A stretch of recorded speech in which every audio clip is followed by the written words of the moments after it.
This is the MeatEater podcast coming at you shirtless, severely bug-bitten, and in my case, underwearless. We hunt the MeatEater podcast. You can't predict anything. The MeatEater podcast is brought to you by First Light. Whether you're checking trail cams, hanging deer stands, or scouting for elk, First Light has performance apparel to support every hunter in every environment. Check it out at firstlight.com. FIRSTLITE.com. We have a Canadian here from the Great White North. Repeat guest, Hunter Chef Michael Hunter in from Toronto. How's it going, man? It's going well. Thank you. One word answer. Are you excited that we're going to maybe invade your country? Oh, that's such a hard one. I can't. I'm going to piss off a whole lot of people. You can't do it in one word. Not one word. No. Any tips for a country wanting to invade Canada? Should we hit from the east end? I mean, our military should we come in? Is non-existent compared to the American military, so it's not. You think a marine landing up in the maritime provinces, just coming right up through the plains? I think like, a multifaceted approach would probably hit them all over, overwhelm them. And I think in Red Dawn, didn't the Ruskies hit us down through the plains, coming down through? Why didn't you guys stop them in Red Dawn? I never thought of that. You guys just let them slip on right my through in Red Dawn. Well, I this don't know if Red Dawn is the place to go to brush up on your history. You ever seen the movie Red Dawn?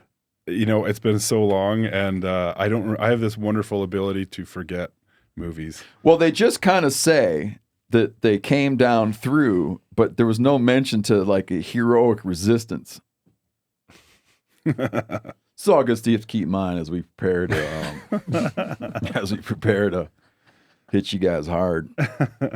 You don't have like a little Maginot line or anything built along there? No. Okay. No.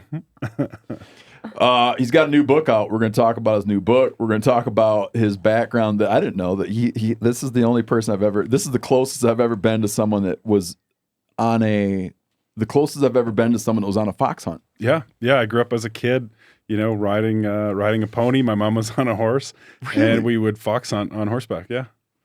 With little bugles and so the man that trained the hounds, the huntsman, he was from England, and he had a horn and would blow the horn, and the hounds would go left or go right or come back. And you're kidding? Yeah, he probably had like 30 hounds out.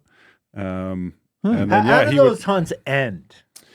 Most of the time they would get on a chase and run a scent for a while, and then I would say 30% of the time they'd actually kill a coyote. Oh, the hounds would kill. Yeah. So you don't like walk in there and there's no one's got a firearm. I don't think anyway. Not that I ever saw. It's also been quite a few years since I've done it, but most of the hunts would wind up. We'd get on a chase, ride around for a few hours. They'd pack them back up into the trailer, and then we'd go have they'd call it the hunt breakfast, and then it'd be at someone's farmhouse or back at the club. There was a farm kind of clubhouse, and it'd be like a early late afternoon kind of dinner sort of thing. They'd call it a breakfast. Oh, sorry, go ahead. No, I was saying it was just they'd call it the hunt breakfast. But isn't it funny that type of hunting has generated as much angst? Yeah, as it has. Because I can tell you about some stuff. If you think that's bad, I can tell you about some stuff that blow your mind. Yeah, so I know in England they banned it, and it's more like a cultural sort of historical bit about hunting. But in England it's actually banned, which is kind of sad. Mm-hmm. And it still does happen in Canada, and there's clubs in the U.S. as well. Like I have a friend in Georgia. So the huntsman actually that I grew up with, he now lives in, I think it's Georgia. Bear Creek Hunt Club or something like that. When was the last time you went? I would have been like 14 years old. I was a kid. Yeah.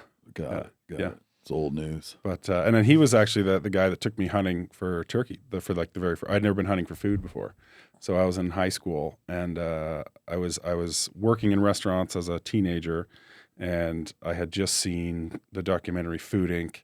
and was interested in organic, vegetable gardening at home and more organic food. And he took me hunting for turkey, and I was just absolutely blown away by the flavor of wild turkey compared to the farm stuff I'd been, everyone grows up eating, and I just wanted to eat a more natural diet. So that's kind of how I started hunting. Great. Yeah. Everyone can check out the tattoo on his arm. Yeah, the turkey. Wild turkey. Let me see. The turkey wing. There you go. Yeah. Look at that. Did I tell you about if I got a tattoo. You know what I want to get a tattoo of is the other day I was making a comment that I was talking about I don't want this tattoo, but someone should get it. I was making a comment about them cutting this applies to both of us because we share the Great Lakes, our two great nations. Them cutting all kinds of positions that work on lamprey control. Yep. On our end. I saw that. Yeah. Yeah. And I was saying that the guys making those cuts wouldn't know a lamprey if it was latched to their scrotum. That'd be a sweet tattue. I don't want it. I don't want that tattoo, but it'd be a sweet tattoo. That'd be gnarly. Where should on the Chester? Person... Because Chester already has that little. But would the Chester tattoo gets a be? He already has a The scrotum. different versions of scro tattoo on Chester. So Chester already has a scrotum. just be an accidentally. He thinks addition. it's a. What does he think it is? A salmon fly? It's a fishing hook, right? Yeah. Yeah, he's got a it's not scrotum. real. He's got a scrotum. Right. I'm gonna put the little hair marks on it, Mm-hmm. and then I'm gonna we're gonna have to put him under. I guess we're gonna give him a roofie. we're gonna have to roofie him, and then I'm gonna tattoo a lamprey latched onto it. Going all the way up. let's- I thought you might tattoo the lamprey onto someone's. Yeah, and then you could have the tail kind of hanging down below the shorts when they're out running. Oh, So that's so much better. Someone But no one's ever listening- going to see that tattoo. But if you're at the beach in your shorts and there's a lamprey coming out the hem, I feel like that's Yeah, sort of a in the trendy locker thing right now room is or having a out. tattoo that goes down your thigh and people think, what's that? You know? what's that hook to? Yeah. Somebody who's listening may go get it and then email the MeatEater or radio at the MeatEater podcast, and we can cover that off in tattoos I regret. I don't know, because that dude that got Hugh Glass tattooed on him Holy shit! it got was tore not- up. But he Yeah, had his it little wasn't a- nipple. it He had his wasn't a little good nipple tattoo. become like a part of the bear. His little nipple was the bear's ear, Oh, I I think. missed that. It That's wasn't funny. a great. The shading. Anyway. Listen, people tore that guy a new one. I felt bad for the son of a gun. they did. Well, terrible for him. We got so many letters. So the last couple, here's the deal, man. Phil, I wish we had like a theme, like a rant theme song, but you used heavy metal on Cal's rant. I did, yeah. I can Maybe do something it. more confessional. There are plenty of metal options. Can you do something like to Seeger, like something maybe to like to Night Moves? Oh, of course, yeah. I would love to. Just a little. I mean the end of Night Moves when he gets like. Have I explained Night Moves to you? I remember a Night Moves rant from years ago, but you can do it again. It's been a while. People think that here's what Night Moves is about. Do I really? You've explained this Yeah, to I'm me. not gonna Oh explain yeah, it. we all know. I'm not explaining it. We all know what it's about.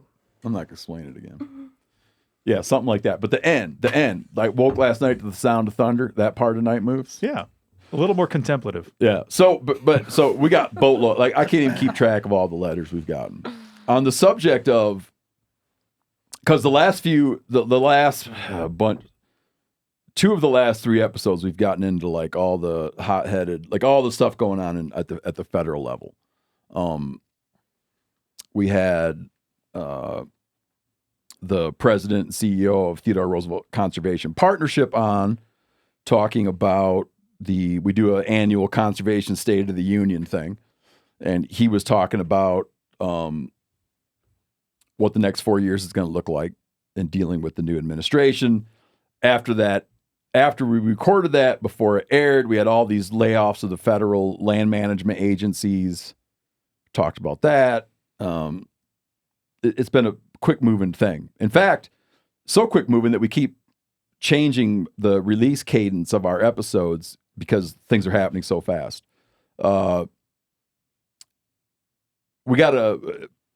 I think partly maybe because of my comment about laying off, about people making cuts to lamprey lamprey control efforts. If you're not aware, like lampreys are noxious species. They're an invasive exotic. They're in the Great Lakes, and when they came into the Great Lakes, they just decimated Great Lakes fisheries, including really wiping out native fish. I mean, they just brutalized lake trout. And the Great Lakes fishery, there's a commercial component to the Great Lakes fishery.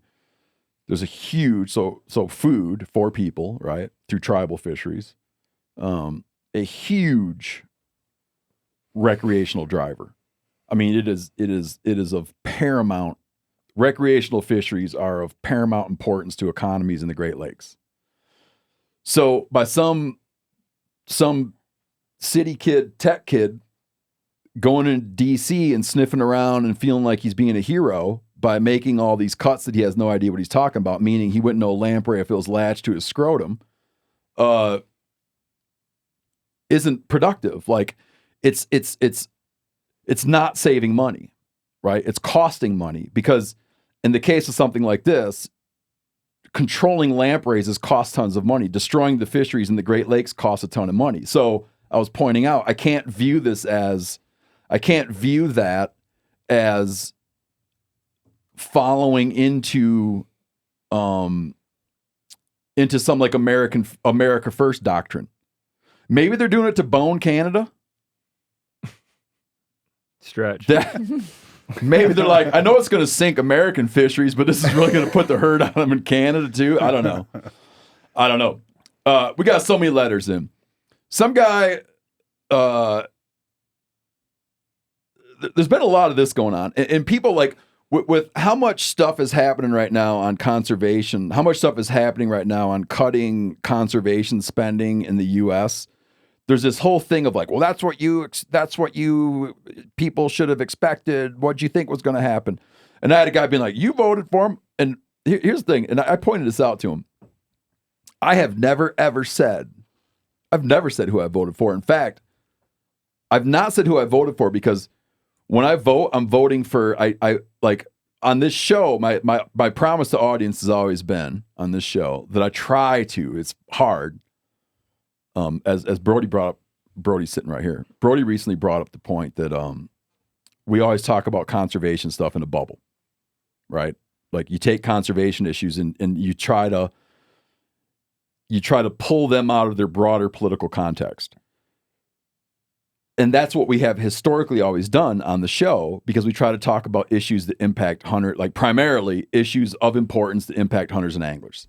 And so we leave off like stuff about, you know, how one might feel about supporting Israel or any number of other things. Like you always try to leave it off. If I'm voting with other factors in mind besides just what benefits hunters and anglers. So in my discussions about conservation issues, I never talk about, like I never on this show go and say who I voted for, and I never explicitly endorse candidates. Because people in their personal lives and in their daily lives and professional lives cannot trim their world down to just what impacts hunting and angling. Even though the show might have the aspiration of just talking about what impacts hunters and anglers, all of our lives are more complicated. So for me to go into talking about who I voted for and endorsing certain candidates, which I always avoid doing, I avoid endorsing candidates. I do that because when you vote for a specific person, you're voting for a whole pile of policies. And I might have a personal feeling about Israel, for instance, and that might influence how I vote, but that is going above and beyond the brand promise here of just talking about hunting and angling issues. So it's funny to have somebody like, well, he said, you voted for Trump because of free speech issues. I said, hey, point out where I've ever said that. I said, I support straying away from the brand promise. This is going to be the last time I stray away from the brand promise. I like what Trump has to say about freedom of speech. I don't like social media platforms becoming a political arm and needing to bow to political pressures about what they cover. Okay? Don't like it. I also don't like them, the current White House, kicking the AP out of White House press briefings because they refuse to say Gulf of America. That is also like a weird contradiction, because that is an attack on freedom of speech in a weird way. So all this stuff cuts both ways. I've never said who I voted for, but I'll tell you this. I'm gonna. This is as much as I'm gonna say about it. I have not voted for a major party presidential candidate in 16 years. Okay. In 16 years, I have not voted for a Democrat or Republican presidential candidate. Why? The biggest reason why is no matter what you do, you get boned. This is the point I was recently making I tried to make this point on an Instagram post where I was saying hunters and anglers, you always got to be paranoid because someone's going to come get you. You go look, like, why do you always get boned by a major party? Okay. Go to Colorado, where Colorado has, like, Democrats are like firmly in control of Colorado. Colorado's become kind of like the hot spot of attacks on hunters. Washington State. These are like Western states. There's other examples elsewhere. Washington State, big time Democrat, big time assault on hunters and anglers. All the time. This is the state that like banned fishing during COVID. You could go into your yard during COVID and hit a golf ball into a pond and be legal, but this is the truth. You couldn't go into your yard and cast a Rapala into a pond during the pandemic. Like that is the sort of attitude that's just like a small issue, but it's like an attitude they have about it. They are reflexively low on tag allocations. They are reflexively You're talking about Washington. Yeah, like tons of opposition around any kind of predator management, right? Limiting people's access to natural resources. Colorado coming out, like you have a governor whose husband is an active animal rights activist, and they're pushing a ban on bobcat and lion hunting in Colorado. Now Colorado has this bill coming forward to change the language of what the Fish and Game Agency's mandate is to say, like, instead of saying shall use hunting and fishing, they want to change it to may use hunting and fishing. Okay. A little minor switch to sort of de-emphasize the role of hunters and anglers in wildlife management. And it takes power away from Colorado Parks and Wildlife. Yeah, right? and they put it to a vote to do a wolf reintroduction on a timeline that was not in fitting with the State Department of Wildlife's timeline. So usurping the state's management agency, right? Their management protocols. That's how you get boned, like by Democrats, and they'll always bone you. They'll bone you on gun issues. Republicans are going to, usually, as we're seeing right now, Republicans are going to bone you on conservation issues. Generally, not always, but generally. We had an economist write in. He's like, first he lays out all of his bona fides. Randall, you're a man of letters. Do you say bona fides or bona fides? No, I find that to be very pretentious. Yeah, okay. Bona fides. I've tried bona fides a couple of times. No, it just feels doesn't roll off the tongue right. Bona fides. I think you have to tilt your head back. Seems like you're talking about your your nose Wait, at but someone. isn't bona fides just not correct? Seems like a French film people? director. Oh. Now I'm thinking of Bonaparte. Bona fide. No, I think it is right. Bona fides. Oh. I've heard it both ways, but it's not very common. Here's what threw me off. Rourke Denver. I mean, he's a Navy SEAL. He used it? Officer, lacrosse player, man of letters. Lacrosse players. Well, he said bona fides. So then I thought maybe I've been doing it wrong my whole life. Isn't there like where how pronunciation works? I'm going back to bona fides. I don't know how that. I can't read that. What's you know what I mean when you have like the little hats on top of the vowels? The to diacritical indicate marks. how to diacritical marks. Thank you. I don't even know if that's the right term. But. Okay, there's probably a right way. Brody's got it pulled up. He's Yeah, gonna play I just with the don't know how to internet read pronounces that. yeah, good luck, dude. Oh, it's not Fit. working. I think. They put this stupid. Maybe it's bona fides. Fides. It is. Fides. Yeah, but I'm gonna say bona fides. What do you do, Michael? I've never heard bona fides, so I would think it was bona fides. I'm sticking with it. He lays out all of his economic. Good use of time. He lays out all of his economic bona fides. Credentials. Yeah, just skip the whole thing altogether. He lays out his- Or Use maybe a different do you roll word. the R? Credentials? I think it's some circles. That's the back of the throat. lays out his credentials. With the Planet Fitness. Yeah, just no, yeah, we're good. Credentials. A message from our sponsors. No free ads, Planet Fitness. Here's the problem in talking about. The cuts. There's a ton of problems in talking about the cuts. The way they're kind of framing it, if you talk about the sort of ham-handed conservation cuts that are going to wind up costing us money in a long time, the pro-cut crowd, of which I'm kind of a part of in some of these areas, the pro-cut crowd will then act like what you're saying is you want to spend money on, funding certain plays for children in Panama. It's like, oh, if you want to point out some really stupid things Doge is doing, that must mean that you support spending taxpayer dollars on putting on plays in Panama. I'm like, no. I don't equate putting on plays in Panama or whatever the hell it was. I don't equate that with letting the lamprey get reestablished and destroying Great Lakes fisheries. It's not the same thing. So you're like, they try to bucket you in like yet another person unhappy with what's going on in general. It's like, no, I'm not unhappy in general. I'm unhappy with some of these things that are happening that are really stupid. And I think that if you need to make cuts to conservation spending, that's painful.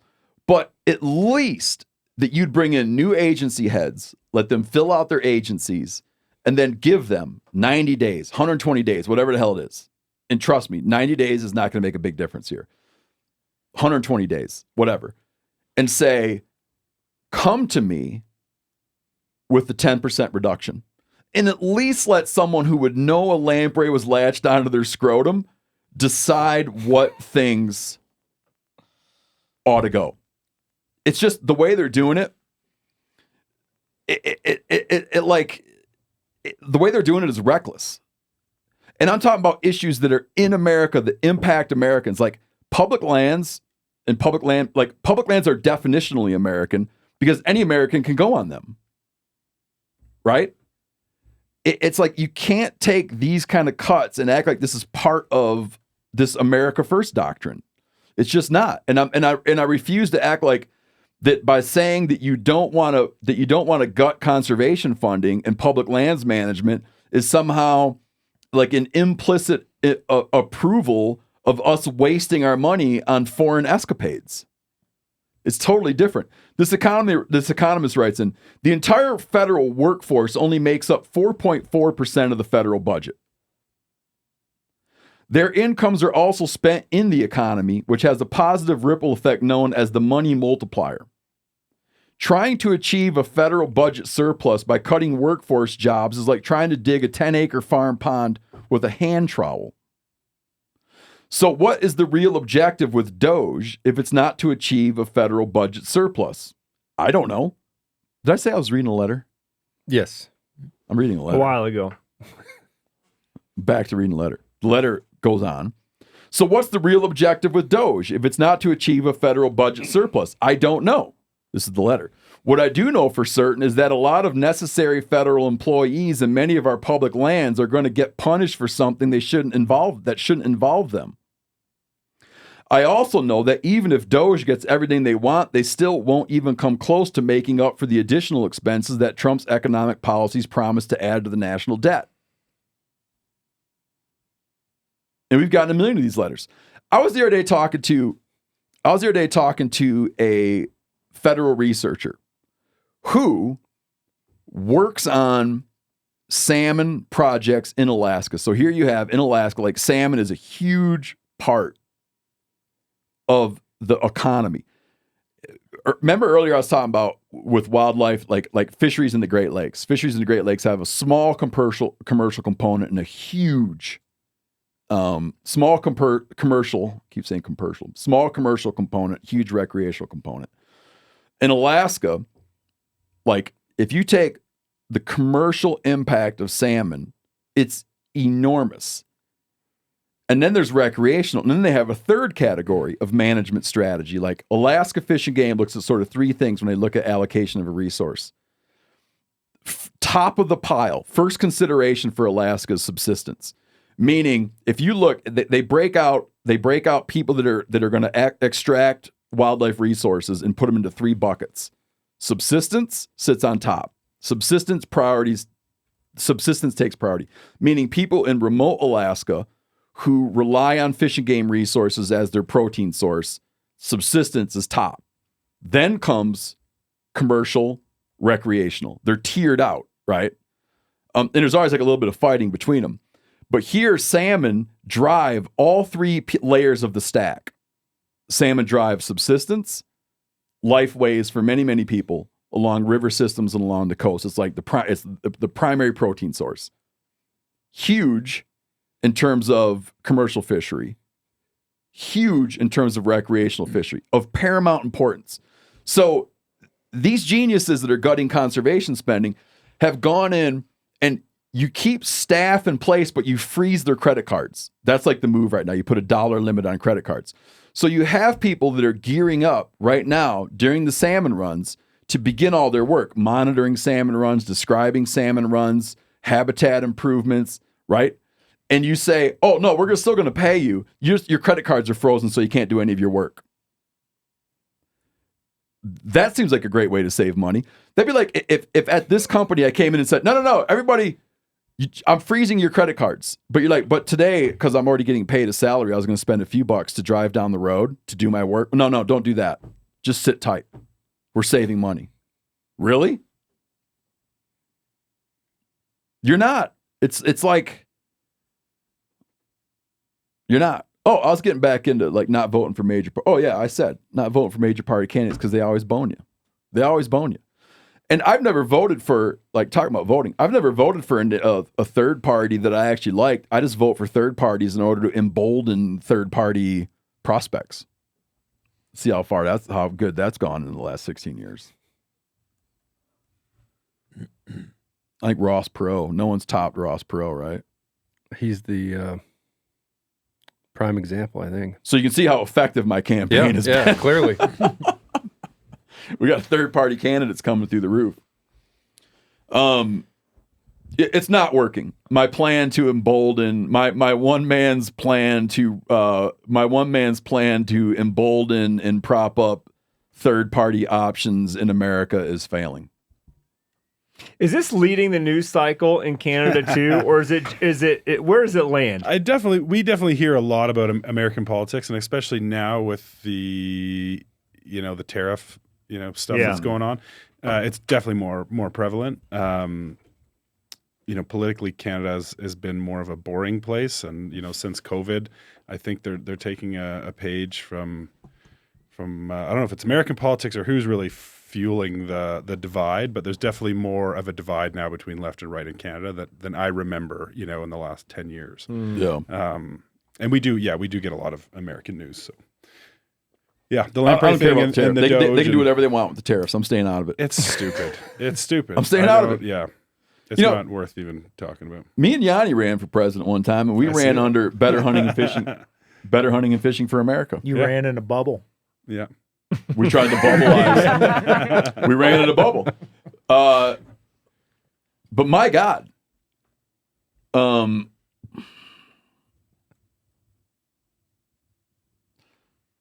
The only thing I can hope. I put a thing on Instagram where it was like, I never met the kid. Some kid that works in North Carolina for the Forest Service. who's like the only biologist in some, hundreds or thousands of square miles of national forest, got brought back on. I don't know if there's gonna be, if this is all like gonna start making more sense, and we're gonna start like reprioritizing public lands and wildlife resources. But this, again, I think is coming from people that just don't care. They don't know. I don't think these kind of kids that are doing this, like, they just don't seem to me like real hunting and fishing kids. And they're dabbling in a world that they just don't understand the implications of it. They don't understand what's gone on in the last 100 years in this country around wildlife conservation and what it means economically. And to come in and be like that they're owning the libs by gutting wildlife habitat and wildlife habitat protections in this country. It's like, it just doesn't make any sense, man. What else? We're doing a next year's calendar on old trucks. A certain kind of old truck. Good pivot. Yeah, so we've done, this is I'm soliciting, Corinne even had a little note in we have news stuff in a document, and Corinne has a little joke. Make a joke about tariffs. What did you have in mind, Corinne? No, that's how you kind of open things. No, I talked about us invading Canada. Well, yeah. That was my joke. Too much to cover. What did you have in mind, Corinne? It's all these right. This was a tariff joke. I want to hear Corinne. I don't have tariff jokes. I thought you'd be, if I put it up top, you'd have a thing off the top of your head. We talked about this at dinner last night. We're like, are we gonna tariff joke? Well, his book's going to be more expensive. Oh, there we go, bro. I don't know, because three tariffs. I don't think tariffs. so. Where's it getting printed? No, we have the same publisher. Oh. There's Canadian and American Penguin Random House. So hopefully they'll figure out. I think that it's going to be equal across the board. But I hate to say this, but your book is beautiful and full of photographs, and I got a feeling it ain't printed in either of our countries. No, it's not. Because that's hard to get done. It is not. It's one of those things. Yeah. It's one of those things. It's like, we don't do anymore. It's one of those things that, it's funny when you get exposed to different industries. It's one of those things that just that America, Canada too, not tooled up for in a weird way. Mm-hmm. Like if a book that goes into a book that winds up being like a bunch of photographs colored in it, it's just like, we got out of the biz. Yeah. We got out of the biz. Yeah. It's so weird. It's like certain things like sewing certain kinds of clothes and stuff and waterproof laminates and stuff. Like U.S. like got out of the business. Yeah, it's kind of a shame. Yeah. What kind of trucks are you going to feature in this? Well, I'll tell you, Yanni. Funny you ask. I hope there are going to be trucks that can still start and be driven. Yeah. What are the parameters? Let me lay it out. Yeah. In the past, we did a calendar. The first one was fucked up old deer stands, and we had some of our own fucked up old deer stand photos, and then we crowdsourced fucked up old deer stand photos. Then we did fucked up old taxidermy. Again, some of our own. Yes. We got some from people, and then we Took a break from that series for 1 year. Yeah, and then did fucked up old shitters. Mm-hmm. Had some of our own and had other people's old shitters. This year, we're doing fucked up old trucks. Hunting trucks, but we Rigs. want to put Yeah, but I don't hunting want in to call the it title. that. Yeah, it's just too many words for the calendar. But you know what I'm saying. Rigs. But I think Giannis Fucked up old has, hunting rigs. What about I think Giannis has a point. I agree like, with Giannis. it Well, should I'm not done laying it all out. All right, Just give me a second. go ahead. Hold your point, Yanni. I'm just trying to lay the base here because there's certain things that are different. I'm right here. What's the email address? Fucked up old trucks at themeateater.com. Okay. The calendar is fucked up old trucks. It's the 2026 calendar. If you send it, so here's the deal. We're partnering on this year's calendar with backcountry hunters and anglers. The reason we're partnering with BHA on this year's calendar is because it's kind of like there are a lot of public lands fights just a brewing right now. as we talked about on our conservation, State of the Union conservation piece, one of the things I liked about, again, one of the things I liked about Trump 1.0, Trump's first administration, is they didn't, he campaigned on not wanting to sell off public lands and stay true to it. There's a tenor shift right now. There are a bunch of public lands fights brewing, state level, federal level. It's going to get hot. So we're going to partner with BHA on the calendar. If one of your photos gets selected for the calendar, we're going to send you, what do you get? A $500 gift card. I think we're doing $250 gift card. You'll get a free BHA membership. And a swag bag. Yeah, and a swag bag. Okay. So we'll send you a gift card that's good for First Light, FHF gear, Phelps game calls, DSD decoys. Anything at the store. You'll get a year-long BHA membership, and BHA is putting together swag bags of other kind of goods. Yeah, and I think it's also important to note that a portion of the sale of every calendar will be donated to BHA. Yeah. So we got to do it all, but for every calendar we sell, $2 or $3 will go directly to BHA. Yep. I think we're going to peel like our end. We're going to kick in a couple, and then we're going to maybe raise the calendar another $1. Is that kind of? I don't know the price is going to stay the same. You think the price will stay the same? I think it'll stay the same. Okay. So for every calendar sold, we'll figure. We got to talk to the eggheads, the guys with the sharp pencils. But for every calendar sold, it'll be like a literal like calendar sold. It'll be whatever, like $2 or $3 goes directly over. Okay, just like direct transfer over to BHA. When you get the calendar, it's fucked up old trucks, but what we mean is fucked up old hunting rigs. Now, Jani, go ahead. I sure hope these fucked up old hunting rigs will still start and be able to be driven. I don't think we don't want 12 photos of just burning, like burned up hulks of metal. Rusting. You don't have to go far. Why do you have to pick all those burning? What are you talking about? I just think like I'm reading about the Battle of Manila right now. We're looking for something with character, not just that it's been really fucked up. What right? if it's like fucked up in terms of like mold and rot and old blood and like fish scales? Yeah, that's what we're looking for. But here's the deal. Have you ever thumbed through one of the calendars? Yeah. Okay, it's great breadth. Yeah. In shitters, we had a poorly built shitter that the wind had blown down into a gully. Okay. And then we had a shitter that someone had carved out of a giant... That was the hell was that? Some kind of cedar. So carved a beautiful. gnome shitter out of a giant cedar with a chainsaw where you actually walked into a hollow tree. So you can have it's not like it's going to be, it's not like people are going to buy the calendar. It's going to be 12 burned up trucks. I'm just saying like in the event that a guy has like an old hunting rig that the doors have fallen off and the floor's rusted out, but he also has a photo of a truck that he wrapped around a telephone pole. We're looking for the former rather than the latter. Right, like we want character in the fucked upness. But you're thinking that your average dude out there can go out and go left and find a burned out fucked up old hunting trick, and then go right. It's like, how many do they have access to? I would think. I'm just saying we don't want just to watch your use of we.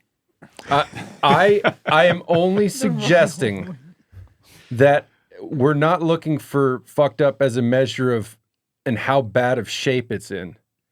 It's got to have some character. You can walk down to the junkyard by the airport and find 20 fucked up old trucks. Like it needs to be more than that. Yeah, but everybody knows what we mean. Trucks that were used up old deer to go hunting. No. I don't. I think you should just in your mind, just paint me a picture. Yeah, this is all I'm trying to... fucked up old hunting rig that you would be like, that's a good one. I'm going to put that one in February. He's going to post one. The Eteria. Yeah. The Suburban. The cut-off safari truck. That thing ain't fucked up. You know what I told Brad last time I was down there? You try to ride It is. in It is. Yeah. You know, I told Brad last time I'm down there, I said, like, Brad, one of two things needs to happen. You need to fix the power steering box on this or widen the road. And he's like, funny you mentioned that. Think about widening the road. Yes, it is. That's what I'm talking about. But here's the thing: if you go look at fucked up old deer stands, it's like thumb through fucked up old deer stands. Is it a 12 photos of crumpled up ladder stands? No, I'm just that have been through house fires. I'm just I don't think it's a deviation from what we've done in the past. I'm just trying to give people a sense of if they're not familiar with the series. What kind of idiots do you think are listening? I take back everything that I've said.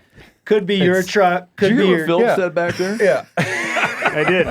It could be your truck. Could Phil, be can you your expound on granddaddy's that? truck. Well, I'm just Steve. You've done an impression of many of your loyal listeners. I think it sounds something like "dun, dun, dun." So they're out there. I'm just saying. No, that's the noise for people I don't agree with. Okay. We're looking for Now- oddities. Yes, and I feel Okay, but that's not the calendar series. It's not odd old trucks. Yeah. I know, and so I think we have a little bit of Odd old trucks. as No one wants that calendar. You like to have friction at times, and I think we have a little bit of friction between the title and what we're actually looking for. I don't think so. We're going to look at 1,000 different photos, and we're going to pick the cool ones. Like I'd like a hunting rig. Why are you guys even talking about me and Brody's project? Yeah. Brody Bona took fides. over this year's calendar. Give me your calendar bona fides, Randall. I think I had a couple rather clever captions in the fucked up old shitters calendar. I think Well, if you ask for when we do captions, cool when we do old captions hunt for trucks. fucked up old trucks, guess who ain't coming? I'm pointing at them. Not invited. Ouch. But I love it so much. If you Not just invited. ask I for, Unless you I wasn't apologize. trying to correct Mean. anything you've said. I was just trying to add some guidelines. You know, if you have So a that- truck that the driver's seat's ripped out and you have to sit on a milk crate or something. Because he Right now, I'm appreciates- Trump. You're Zelensky. Oh shit! If you we want go. to come to this calendar's fucked up old trucks meeting, you apologize This is and thank me. Thank me. I will not. Oh, now I do want Randall to come to the meeting. You can still come to the meeting. Of course you Okay, do. He's appreciate trying to that. put parameters He's on back people in. from just like vomiting into our email inbox. I know, but it takes us a okay. bajillion hours. Let me to go take through. this more. Let me take this I more can wrap it up responsibly. here Let me real put. quick. Sorry, Can I Michael. put a finer point? No, we're on gonna switch to Michael. Can I put a finer point? I'm having fun. We This want is- it to be. You want it to be fucked up in an interesting way. Just not. All right, I take it back.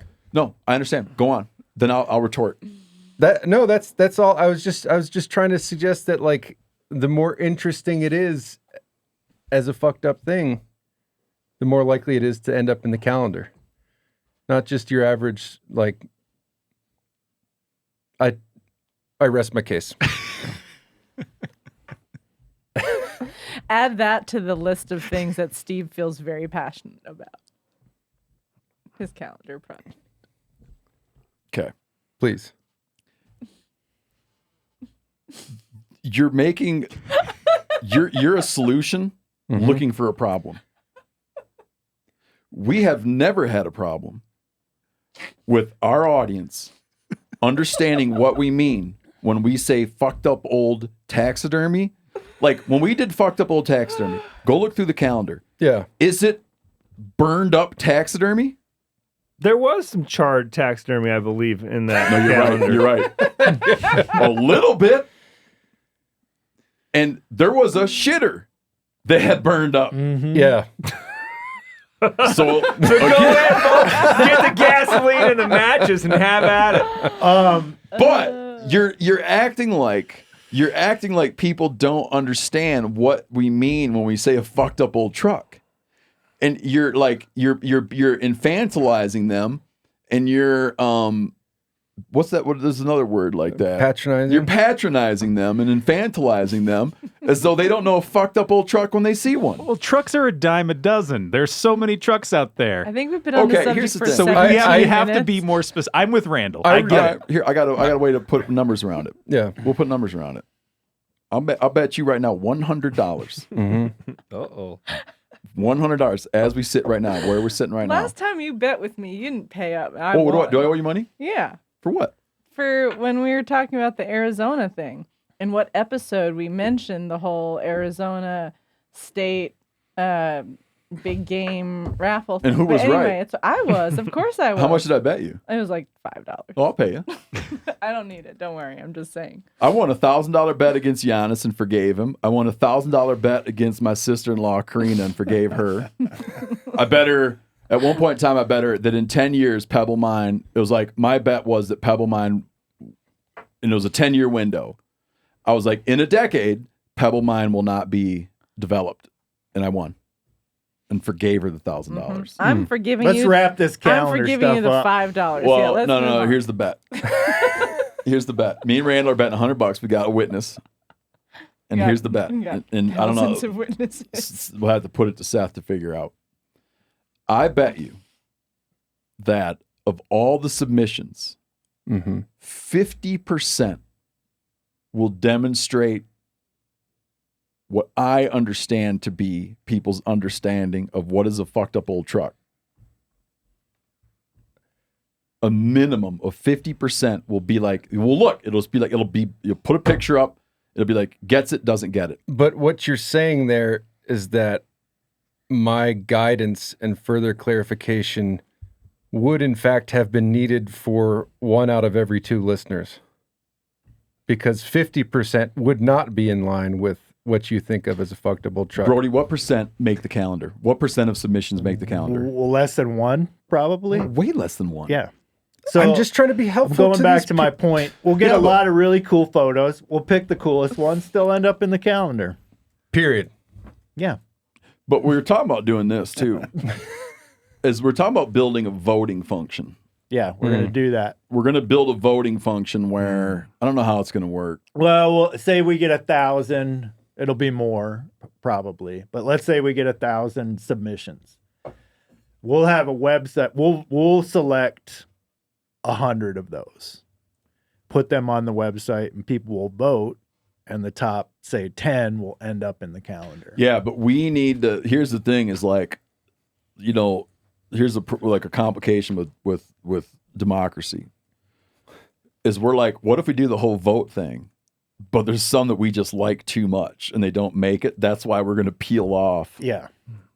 Checks and balances. Yeah, we're going to peel off and Too we're going to, by much. executive order. Yeah. By executive order, we're going to have. He's going to do your birthday months. Like you'll have February. Our faves. And Brody. In the time that we've now discussed this, someone could have gone to a dealership, driven off the lot with a nice new truck, and turned it into a fucked up old hunting truck.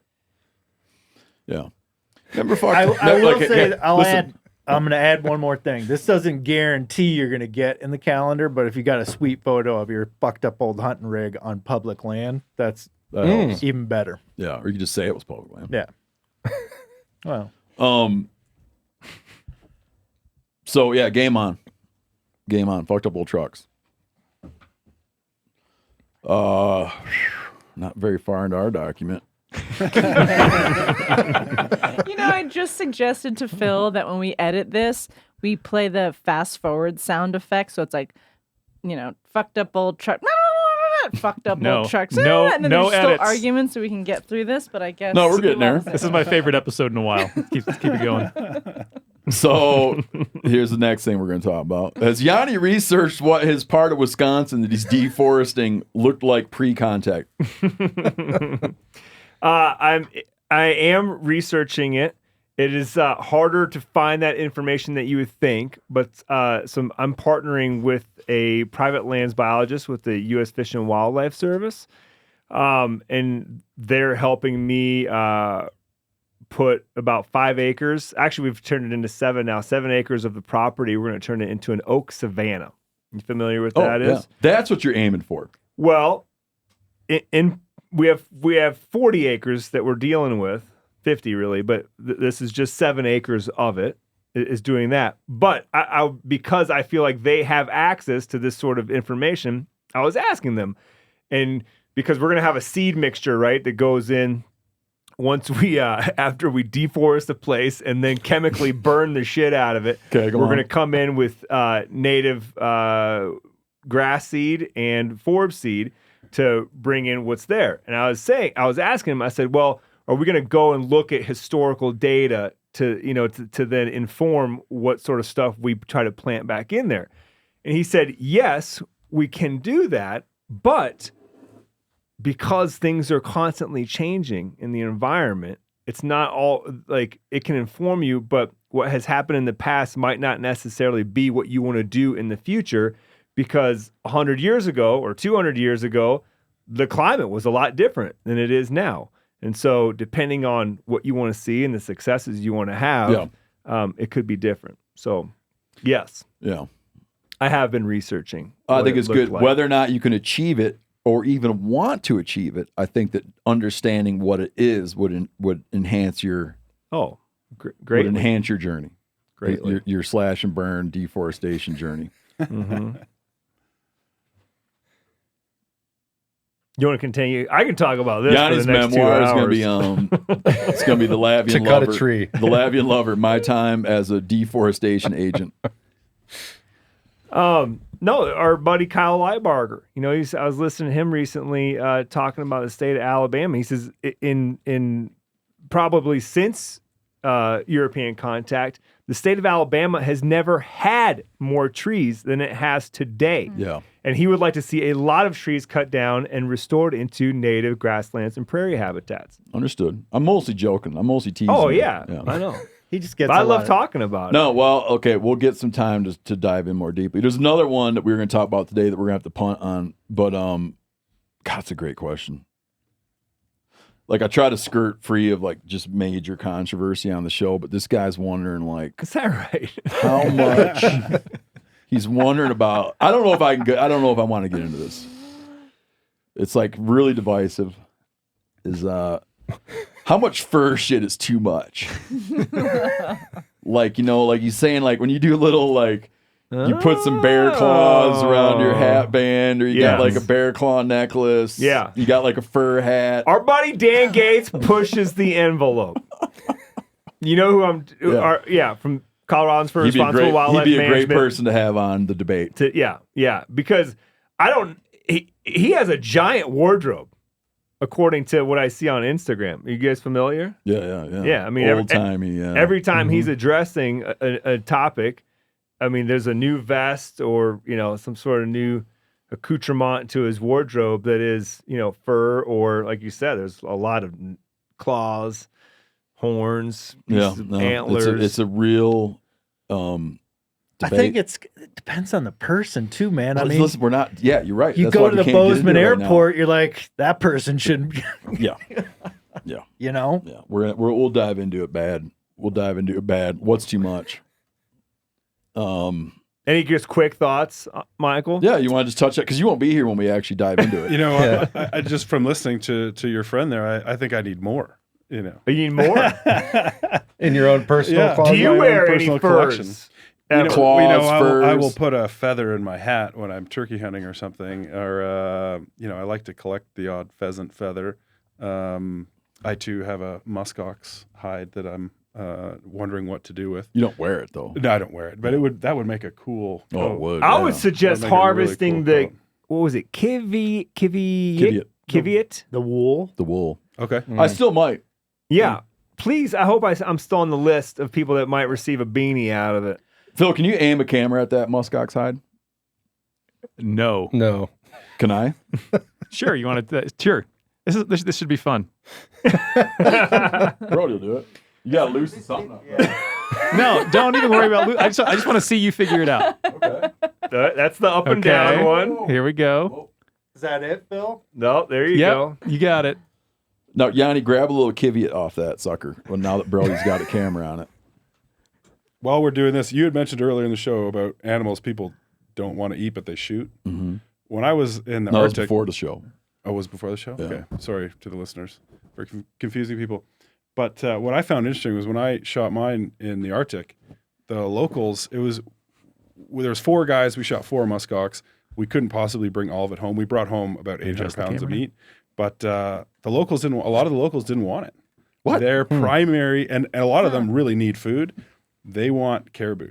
Like that is their main source of protein. That's weird because on Nunavut Island, it's very popular. Yeah. So I was in Baker Lake. They actually brought it out there as a food source. So where I was hunting in Baker Lake is the only inland community in Nunavut. All the other communities are coastal. and caribou is like their bread and butter. Oh, did I say? I said. I'm sorry, Nunavak. Oh, On the Nunavak. Bering, Okay. yeah, Nunavak Island in the Yep. Bering Sea Yep. with the Chupik Eskimo. Muskox is very popular. Cool. Yeah. Anyway, I just thought that was interesting because It a is. lot of people are not necessarily starving, but they're in need of Yeah. food. A lot of them, but yeah, it's interesting. My kid wore that muskox head for Halloween one time. You gave it to I me. remember that. That's cool. So we'll do a whole big thing on what's enough, what's too much, what's enough. Okay, clear cut Jani.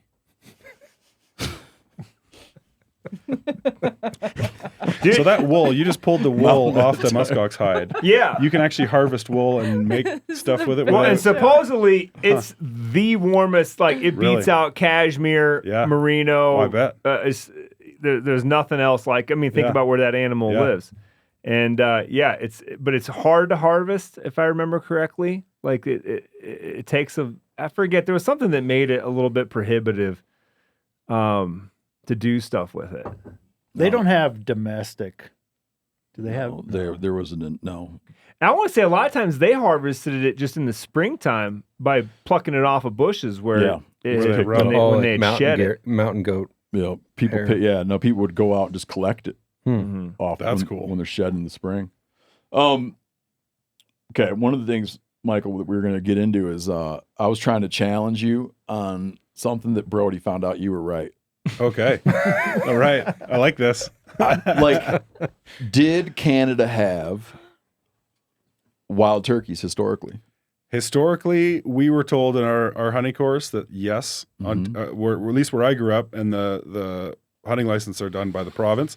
So we had to take a hunting course, and we had to specifically take a turkey hunting course where they gave us history about the wild turkey, that Ontario, in fact, had a native population of turkeys.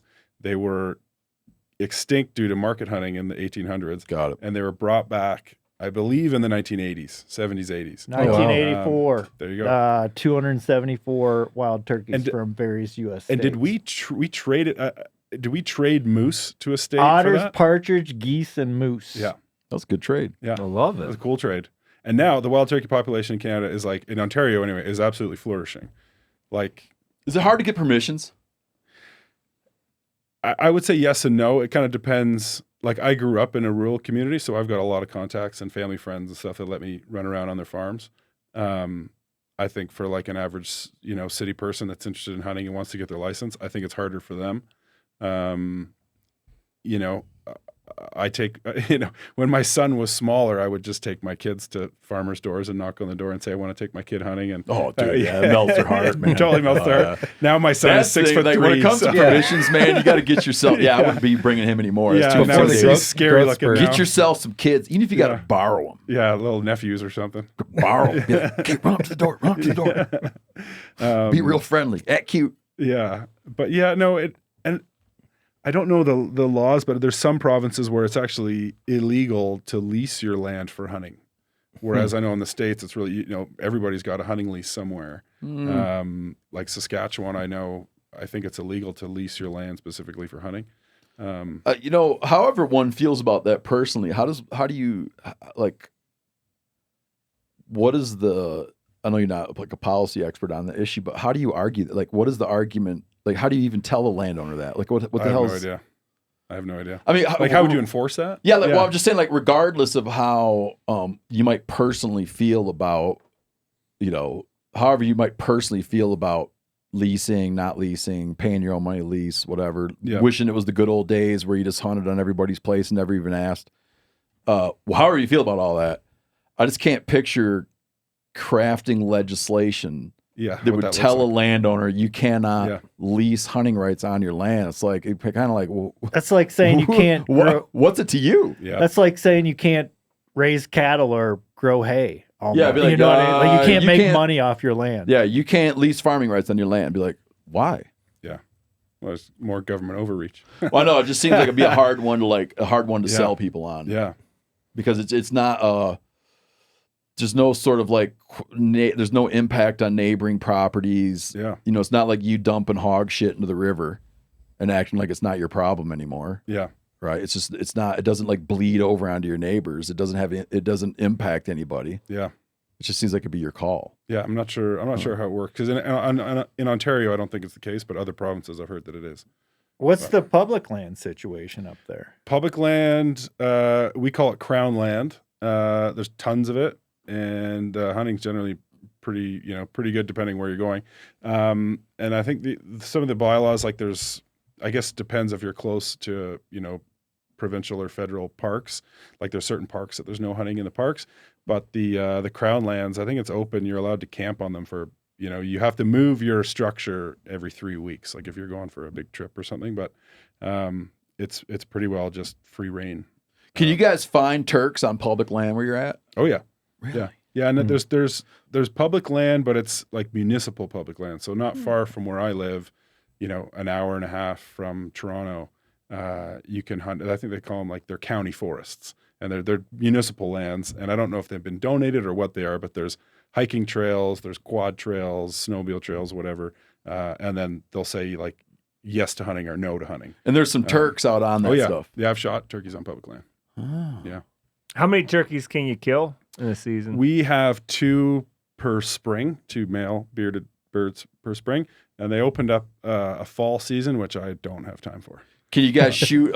Yeah, you know what? I don't. Yeah. And in the fall, you can shoot hens. And again, it's like, they're half the size of a tom, and it's deer season. Like why, if one happened to walk by my deer stand, but the season's super short. It's like 2 weeks or something. And the likelihood, anyway, it's I've never been able to get, I've never, No. well, I'll tell you this, like I do a lot of turkey hunting. I love turkey hunting. Yeah. I have never, because I missed, I have never killed a turkey in the fall. Yeah. I shot one bullet. I shot one 30-06 round at a turkey's head about 90 yards away and missed, and that was as close. Yeah. So now I can sit back and say, I've never killed a fall turkey. Yeah. I tried to draw on accident. I tried to draw my bow on a pair that were walking by my tree stand. And the moment I even moved, like they took off. Yeah. And it was like, how do you even do this in the fall? Yeah. So yeah, it's pretty. I had a similar experience. I wasn't gonna draw on them, but I had a little flock coming to me, and I was up in the tree. Yeah. I thought I was pretty high up. I thought I was pretty well concealed. I had the tree between me and the turkeys. Yeah. And before I moved, I let them get to probably 20. Yeah. And the moment I was just going for my phone, and whatever that was, just that little bit of elbow movement, I saw a hen go. Give me one of those, and then the whole flock just turned, and they didn't run, but they're like, don't know what that was up in that tree, but we're not messing around with it. Yeah. Keep walking. Yeah, I'm just not into it. No. Mike kills my kid. He thinks we should be like big time fall turkey hunters. And again, I've never done it, but I've heard that, you need to find a flock, spook them so they disperse, and then you try and call the flock back They together. make a dog for that. Yeah. I got buddies that use a dog. That's how we did it Yeah. when I was a kid in the fall. And it's different calls, right? Like you're not necessarily yelping. And a lot of times you don't even have to call. They're just going to come back. There's like a grouping call, a kiki. But the reason those boys use dogs for it is you can't run fast enough to scatter. Because what you're trying to do is you're trying to throw the flock into such disarray that they lose track of one another. Gotcha. So if you go running after them, they just run off like a group, and they're like in a trail. Yeah, they're like, "What's this annoying ass dude?" But if you send a dog to go slipping in there, raising hell, he might succeed in getting them to lose track of each other. Gotcha. I've never done this. I would like to see it, but I've never done it. Yeah. But just my understanding of it, and then you and they hopefully draw them back in. Yeah. I know a guy that used to kill huns like that. That was his Hun strategy. He would, when he kicked a flock of Huns, because they'll always scatter. Yeah. He would kind of like watch them land and figure out what he thought was the center. And I don't even know what call he did. He would do a mouth call. He would go to what he thought was the kind of center and sit there and call. That's cool. Yeah. And shoot him coming back in. How far, do you live an hour and a half out of Toronto? Or I'm right in the city. So that's what I thought. Yeah, my restaurant is about 25 minutes from my house, but I live on like kind of the northern side of the city, and I'm close to all the highways, so I'm pretty mobile for getting out of the city quick. How's your restaurant doing? It's doing great. We've been around for 9 years now, Antler Restaurant, and yeah, we're just trying to figure out how to grow. We've been there. We're coming up on a decade, and we're thinking about either a big renovation, possibly expanding the space. We're just trying to figure all that out. Yeah, the last time We've been you were lucky. here, your restaurant, you were real worried about the COVID thing. Yeah, COVID really hurt us for a while, and a lot of businesses closed. So, we're very fortunate and lucky. We had a really good community around us that supported us, and people like what we're doing, and we've got really great team behind us as well, staff wise. So, yeah, it's good. How often are you there? I'm there during the week. I try not to work weekends anymore. I want to see my family, so I'm there during the week. And then we've got a really great general manager and a head chef now that kind of run it. Tell me what's on the menu right now. We have deer, duck, bison, wild boar. Our fish is kind of generally rotating for like what's in season. So we'll do like halibut, salmon when it's running. We get walleye from Lake Erie. We get swordfish from the East Coast sometimes, which is really cool. Scallops. We get little Canadian, kind of northern shrimp. We do spot prawns and stuff in the spring, so that'll be coming up. But where's the wild hog from? Can you bring it in from Texas or no? I don't know. So there's a farm that's been doing. I think they actually just there's some legislation that's closing down the wild hog farms. It was like a European hog they brought over. Oh, so it's like a domestic hog, but a those different, Canadian it was a super hogs European they're worried breed. about coming into Montana. Yeah. So I think they've actually started closing these wild boar farms in Ontario because there's been sightings now. So it's wild boar, but it's domesticated, but like this sort of ancestral Sioux scroffa. Yeah, and I think they're black long hair type pigs with tusks, whereas just the farm raised pigs are pink hairless things. Man, we a long time ago had a dude on APHIS guy. We have a federal agency that does they do a lot of stuff with non-native species and whatnot, wildlife control services. Okay. What else? APHIS, animal plant. It's a division of like the animal plant and health inspection service. Cool. But they run extirpation campaigns on invasive species as well. We were talking to him about hogs, and it was like, where could hogs be? If you just take the U.S., and I'm sure, I guarantee it's true with Canada, where could they be? They would be fine everywhere. Right. Because you got to go look at the habitat they're in Siberia. Yeah. They're wading around in snow up to their brisket. Yeah. No problem. And it was like, where they are and are not is more a factor of where can you find them and kill them. Right. And it's in like open country, like around here. It's just easier. It'd be easier to go find them and kill them. Yeah. And it's like where they survive is places where it's hard to find them and kill them. Or they've become fascinating accepted. animals. Yeah, become accepted as well. Yeah. Because it's California is such a weird deal, right? Like They treat them like a game animal. yeah. Yeah. But they just don't have they don't have quite the hordes like they get down in Texas, it's just different. Like hunting pigs in California, you must get a little excited when you see one. It can be hard, And you were saying last night you do quite a bit of pig hunting. I've absolutely gone crazy. I'm addicted to that. That night hunting with a thermal. You're Really? sneaking around the woods with an AR-15 and thermal. It is like amazing. Yeah, but It's so don't much you just fun. wind up with like a lot of hogs? You can. Yeah, you definitely can. You just sort through them and pick the ones you like, or what do you do? Yeah, so sort of like the gigantic ones that really stink, those will kind of go off to the side, and a nice kind of medium-sized sow or the smaller piglets, they're incredible eating. Mm-hmm. Yeah. So when you're getting a bunch, how do you deal with them? You can't and also you're going down to Texas, right? I'm in Mississippi. You hunt in Mississippi. And they've got a huge problem with them. And it's the guy that I go with, he donates a lot to some of the community. I know they can drop them off at the penitentiary, the federal prison or whatever, or the state prison. They drop them off there. That'd be a good place to go to prison. Yeah. So yeah, they the ones that we don't want, they do get put to use. But yeah, I love the meat. It's just a totally different style of hunting for me. The thermal thing is sort of like a video game almost. Are you able to fly home with that meat? Yeah. Yeah, I have to declare it at customs. You look on I think it's the CBSA website, Canadian Border Services or something, and it's got everything listed. You can carry more driving. There's really no weight restriction. Flying, they put a weight restriction, which is odd, but I've never had to weigh anything. I just declare it, and you just say, where were you? What were you hunting? And, okay, see you later. So, yeah. And I freeze it and just put it in a suitcase wrapped in a hunting jacket, and it stays frozen, which is cool. How often do you go do that? I'm there pretty much quarterly doing it. Wow. Quarterly. Yeah, I'm there quarterly. I try to get there every couple months, I love it. Quarterly. I love it down there. Yeah. I like the South.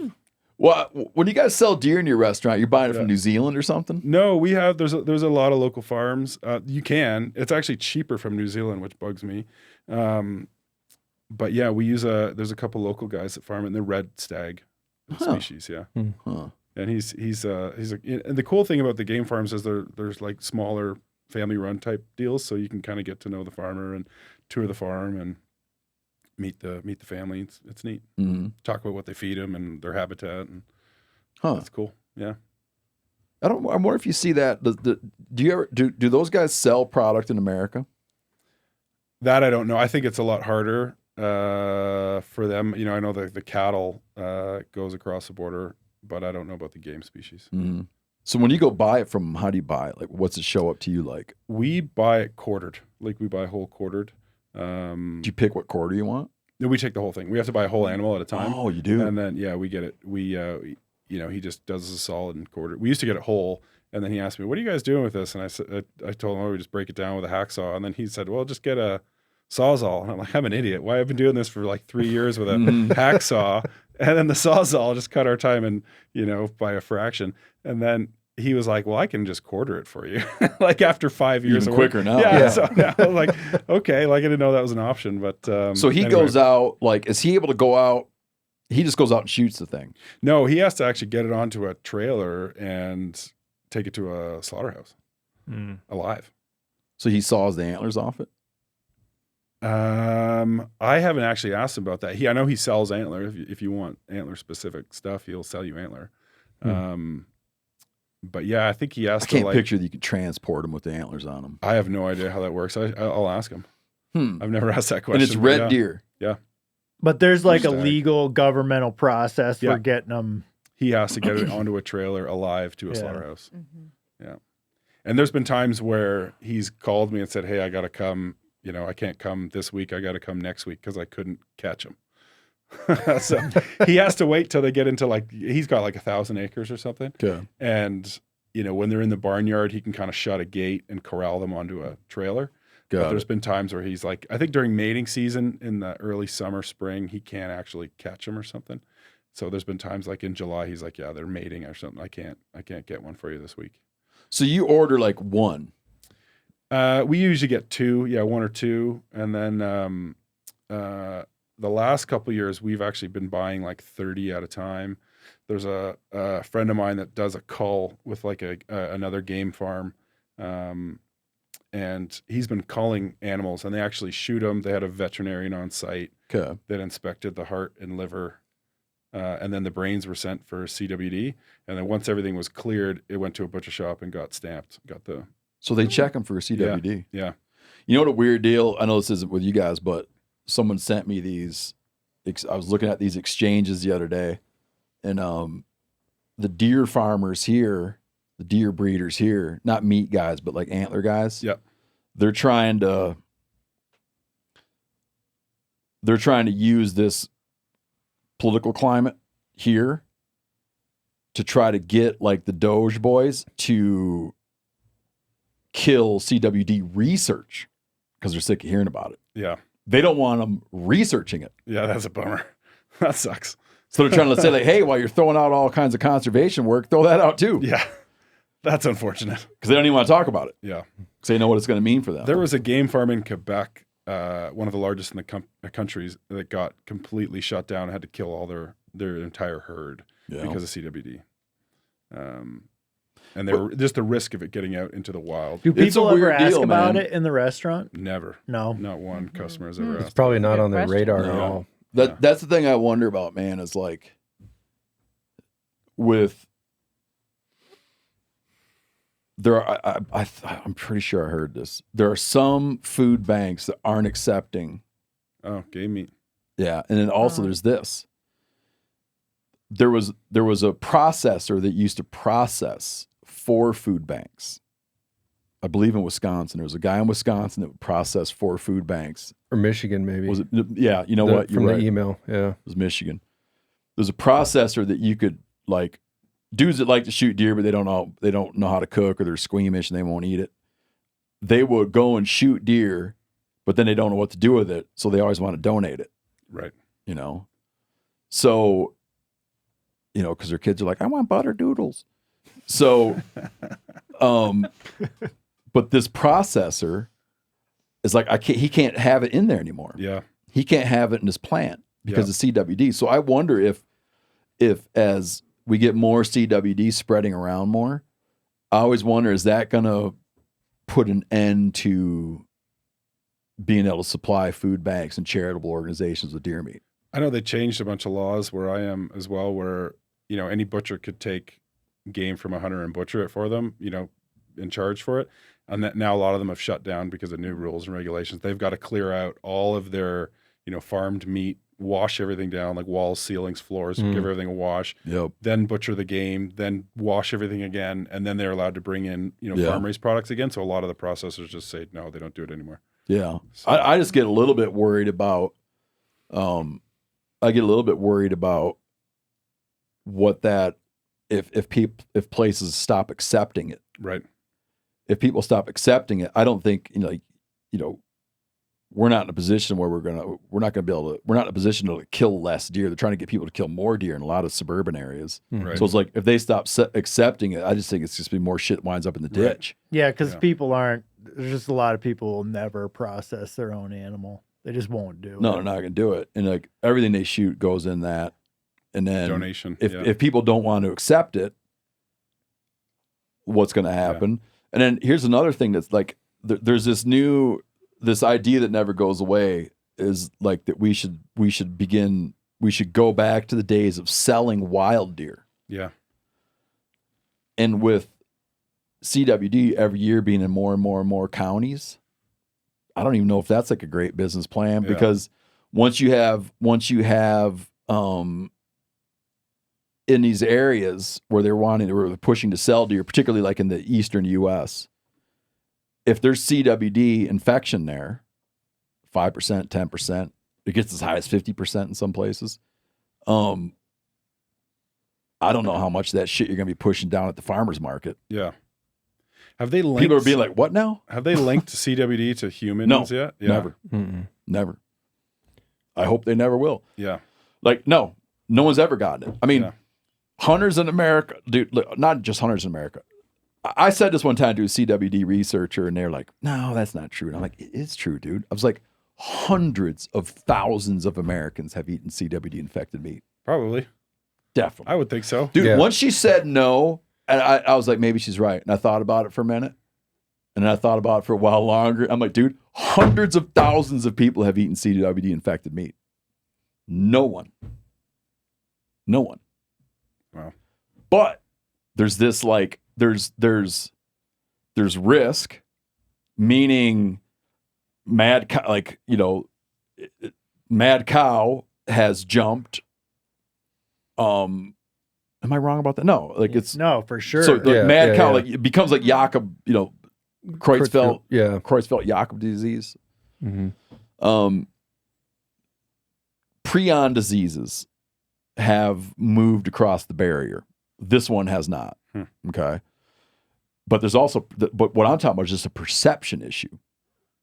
Like, picture that they, in the East or wherever, where you're at, whatever, they start saying, hey, we're going to go back to the days of shooting white-tailed deer and selling the meat in the markets. And then you are a anti-hunting organization. And you start saying, well, there's like a prion disease that is in that herd at prevalency rates of 5, 10, 15%. How much of that shit you going to be selling? Yeah. So, no one's gotten it. This is the thing we discuss all the time. Yeah. Is there's two ways I look at it. Be like, I believe a person that says CWD is not a problem, there's like a litmus test that I've devised that I haven't done yet, but I need to. I'm going to get a bunch of CWD meat from my friends in Wisconsin. I'm going to be like, I want meat from all your positives. Okay. You give me, I want meat from 10 positives. My buddy Pat Durkin got a positive doe this year. I should have said, send me a pound. I'm going to get all this CWD positive meat and I'm going to make burgers with it. So it's all known positives. Yep. And I'm going to make burgers. And then when I get someone who tells me CWD is nothing to worry about and they should cut research funding for CWD, I'm going to make them up that patty. Yep. Serve it on Lettuce, there. pickles, tomatoes, however you want it. And I'm going to be like, eat that burger. Serve and it then to we'll your talk. serve it to your kids. Yep. Yeah. Eat that burger That's a and good then come test. tell me. Eat that burger and come tell me about it. If you eat that burger, I'll believe everything you say. There will be some people that will Yeah. gladly eat it. And I'll gladly talk to them. I'll gladly talk to them. Meanwhile, we're all gonna be like carrying bleach and frickin' No, like, I- blow torches. No, know I don't think that. I think that that's No, it too. I doesn't think work. I that's don't want it in the podcast room. no. But you're doing the other thing. You're doing the other. Like everything has its extreme. Yes. So on one extreme, you got like, it doesn't matter. No one should pay attention to CWD. The other extreme is like, if a deer with CWD so much as looks at your stainless steel counter, your stainless steel counter will forever be infected with CWD. And it's like, can we remind everyone that no one's gotten it from eating this shit yet? And now we're talking about your stainless steel counter giving you CWD. You can't even get it from eating the meat. Like in Ontario where I live, I don't even think there's a resource where I could send my animal to. Oh, even there's be not tested. like Right. testing. I don't think so. Uh-huh. Whereas like in, I don't know if it's every state or, half the states where you can send in your, like you said, your friend No, in you can get a Wisconsin. test. Yeah. Yeah. Well, that's what they're trying to do. They're trying to like shut the whole conversation down. Yeah. And I'm like, hey man, I don't know. No one's gotten it. I hope no one ever gets it. I don't want anyone to get it. We should still- I think we should be investing heavily in research Yeah. to understand to understand everything there is about it, because you're going to kill. I think that if heaven forbid, if you somehow like had some hunters, whatever, heaven forbid, it would destroy deer hunting. Yeah. Not, Or if it would not destroy. It would really hurt. It would shake it up. Or if Deer it hunting. crossed over to cattle, who knows what would happen? Yeah, that's the, Yeah. see, that's the other part that like the other point I always make is like, I always look like, man, those boys aren't sweating it. Maybe I shouldn't sweat it Yeah, I don't know. because they're not worried about their cattle, and their cattle look a hell of a lot more like a deer than I do. But then other guys are like, cattle guys are sweating it. It's scary, man. Like just the unknown is scary. Yeah. But the whole burger point is the CWD burger I want to make is like, and I am going to do this. Should have pre-frozen No, patties in yeah, the and freezer it's like, ready to go. It's like, dude, I want to hear from, I want to talk with and hang out with and converse with more people who don't care, because then maybe it'll make me not care because it makes me nervous. And who wants to be nervous? Yeah. Like no one like chooses to be nervous. Ignorance is bliss. Yeah, like when you see those drugs that are supposed to like make you more sexually desirous, right? I'm like, if you have no appetite, do you wish you did? It's a weird thing, you know what I mean? Do you follow what I'm saying? Like, I wish I wanted something that I can't get, but like, Right. I don't want to be nervous about. I don't want to be nervous about CWD. Yeah. But if I give my burger to some dude and he eats the burger, then I'm like, man, this is a true believer. Kind of makes Yeah, me if he doesn't nervous. care anyway, you know. Makes Yeah. me nervous around like spinal cords. Like Yeah, dude. like before my deer tested negative, but it's like always to that There's point. no such thing as a negative right, negative. test. It's Not present. non-detected. Yeah, right. yeah. And so Well. that's the other thing that makes me nervous. And I'm like, if I wait 3 more days or wait 4 more days, like what's the like pre-on load that would push the little meter to detected? And then I'm like getting all weird about the spinal cord. And then one day I forgot and I kind of like sectioned part of the back and cooked it in a soup and like slurped up the spinal cord. And I was like, Joe, See, what am I doing? I have no like personal anxiety about getting CWD. Really? Would you eat my burger? I mean, I just Randall's the first guy that's going to have the burger. Oh, did you You're get gonna your eat the deer burger, tested? Randall? I've gotten deer please. tested. Company man. No, I mean, I care about you just too much as a friend, buddy. I- No. You don't lose sleep over it. How about a meatball? I think of no. I guess this, Swedish meatballs. it's one of those things where I see CWD as like this existential problem for deer in North America and deer hunting as we know it, right? But I think like the odds of the piano falling out of the sky and hitting me, and I'm the first human to get it. I see those odds as very low. Like me personally getting it, and I'm the case number one. Does that make sense? Yeah, I don't think I'm going to be the case number one. I mean, it'd be like it'd be like thousands of people at the same time get it. As no, case because they would have number already been getting it. one. Yeah. Okay, And that fine. kind of disease, you could carry it around forever. And That's how they scare you. yeah, They tell you what maybe you don't know yet. right. I'm in the scared It's camp. like the cordyceps, like Last of Us show. The mushroom fungus takes over Oh your yeah, brain. that was Yeah. good. Oh, I haven't seen that. It's a good one. Yeah, that was Like good. it's in you, but you don't know it. Oh, they know it. They turn into like zombies or something. It's like Yeah. a horror kind of TV show. But there's that mushroom, the parasitic mushroom that'll take over like an ant's brain and it kills the ant, and then Yeah. the mushroom grows out of the ant. It's They like were that saying happening it- to dudes. Yeah. Would you eat the burger? I mean, I don't think so. I would think about Yeah. it. Randall, no, would no. you eat the burger? I would think about it. I don't know that. I mean, it's not that I guess like if I tested a deer and it was positive, Mm-hmm. I wouldn't eat it. So you definitely would. Right. You wouldn't I eat the mean, burger. my burger is made of all. Right. It's made of a potpourri Right, of but seasoned with positives. CWD. But like the idea that a deer that's either an unknown or has tested not detected, the idea that I would be like personally anxious about somehow. Yeah, I don't do that. Yeah, like my own personal anxieties. I mean, plus if I did get CWD and I was case one, when they did all the blood tests on me, they'd find something else that's wrong with me, and then that would actually be the primary concern. I feel like, I just think of all the things in the world for me personally that's gonna change my arc in the universe. Yeah. It's kind of like eating fish from a lake that has like High mercury. yeah, like I don't care about that. yeah, I mean, no. but I guess for me, it's not just. I do that. But I'd eat CWD, that like- fish burger. yeah. So I've would eaten- I. Poke, a already poke have. bowl, Yeah. a poke bowl full of high mercury fish. Hell yeah. I've eaten Lake Ontario salmon that I later kind of researched and was like, yeah, I probably shouldn't have eaten that. That's one. not gonna do anything to you, dude. I mean, but you guys were eating like, your mercury poisoning. Yeah, but it's totally different, Yeah, but man. what if Getting that a has prion lasting disease, effects? getting like Yeah, I know. It's just like health in general, maintaining your. Yeah, I mean, CJD. Creutzfeldt.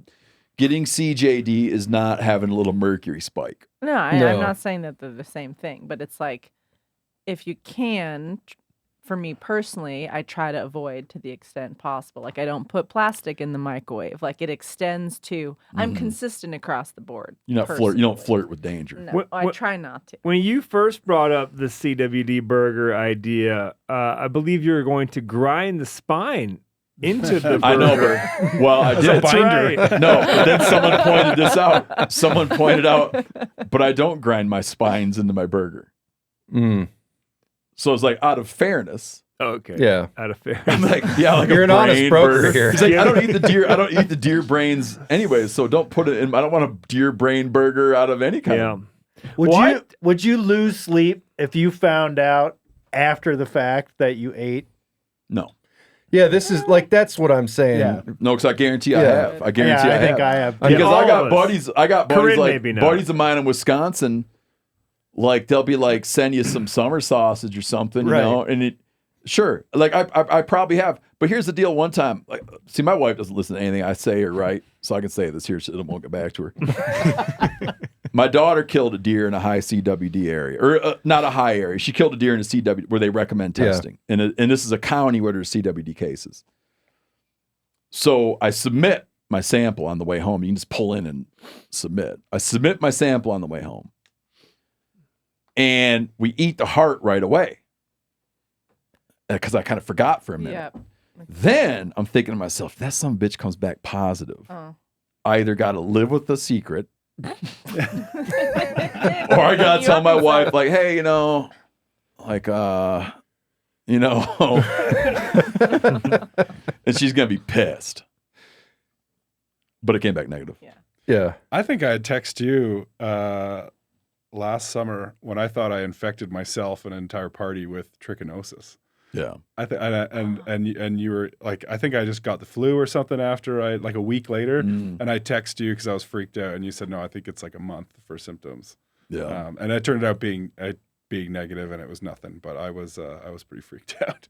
Sure. I didn't care that I had it. I was freaked out that I had like potentially given it to like 30 people at a barbecue. For life. It doesn't matter. What'd you serve them, bear? Cougar. I did a cougar ham, and I spit roasted a beaver, and I did a cougar ham, and I remember like temping the beaver repeatedly, and I know I temped the cougar, but I couldn't remember what the final temp was.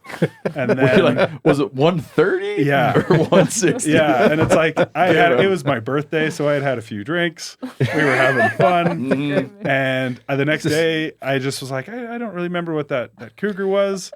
And then I got sick, like 4 or 5 days after, and then was like, yeah. Well, but it doesn't matter. The Fahrenheit Celsius thing too is probably tricky for you, you know. You guys use metric. What do you cook meat to in metric? How's that work? I use Fahrenheit. I use imperial. Yeah, it's like in culinary school, they still teach you the imperial temperatures. They do? I think now maybe like because I'm old enough that maybe they weren't, but they kind of teach you both, and just all the old school chefs I grew up, everything was always Fahrenheit. And a lot of our ovens and equipment come from the States too. So I think all the dials and stuff are in. I think it's like a car, like you can see the Celsius or Fahrenheit, but I think Fahrenheit's more predominant. That's so weird because in the U.S., everything that matters, they do in metric.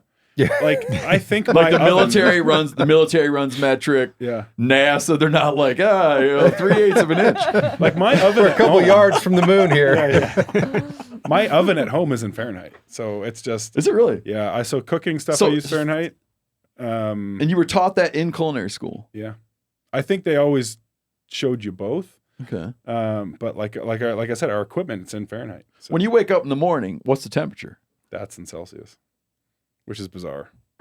Like I have to cross reference stuff when I'm traveling to like I know 80s like warm, 90s hot, 60s 70s is like comfortable. You got it. That's all I need to know. 32 is freezing. Like I know the basics, but I don't know the conversions like exact. Yeah. It's tell me about spit roasting a beaver. So I text a friend of mine that's indigenous, and someone had gifted me this beaver. They were trapping. They said they had too many. Did I want a beaver? And I said, yes. And this thing was gigantic. It was the biggest beaver I've ever seen. Tell me, don't give me vagaries, man. I didn't weigh it, but I've seen like this thing was massive. Like it was like a large dog. Give it to me in size. Pounds. Tip I to didn't weigh tail it. like a I didn't meter. weigh it. I'd show you pounds. a picture. So I called my buddy who's indigenous. Talking and blanket. I said, what do you guys, what do you do with this? I don't know. Like what would someone in your community do with beaver meat? And they said they smoke it. So they always smoke. So I thought, okay, I bought this rotisserie thing.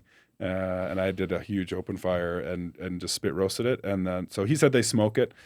So I wanted to smoke it over wood and charcoal. And then I was glazing it with birch syrup, which I just kind of came up with that on my own. Because it's like kind of molassesy, savory, sweet, kind of has a tanginess to it. And it came out awesome. Man, I got a problem really cool. where I missed some of the detail. You were putting the syrup on it while you. Yeah, so I had it on a rotisserie. And you're just like over a fire. dripping it on there, dripping it on and I had there. like a brush, and I'd kind of brush it every so often. Do you make it's that actually, birch syrup? You know what? I tried to make birch syrup one year, and I got so many flies and moths in it. It was pretty gross. The birch trees run after the maple trees run. Okay. And by that time, all the snow is gone, and it's actually quite warm.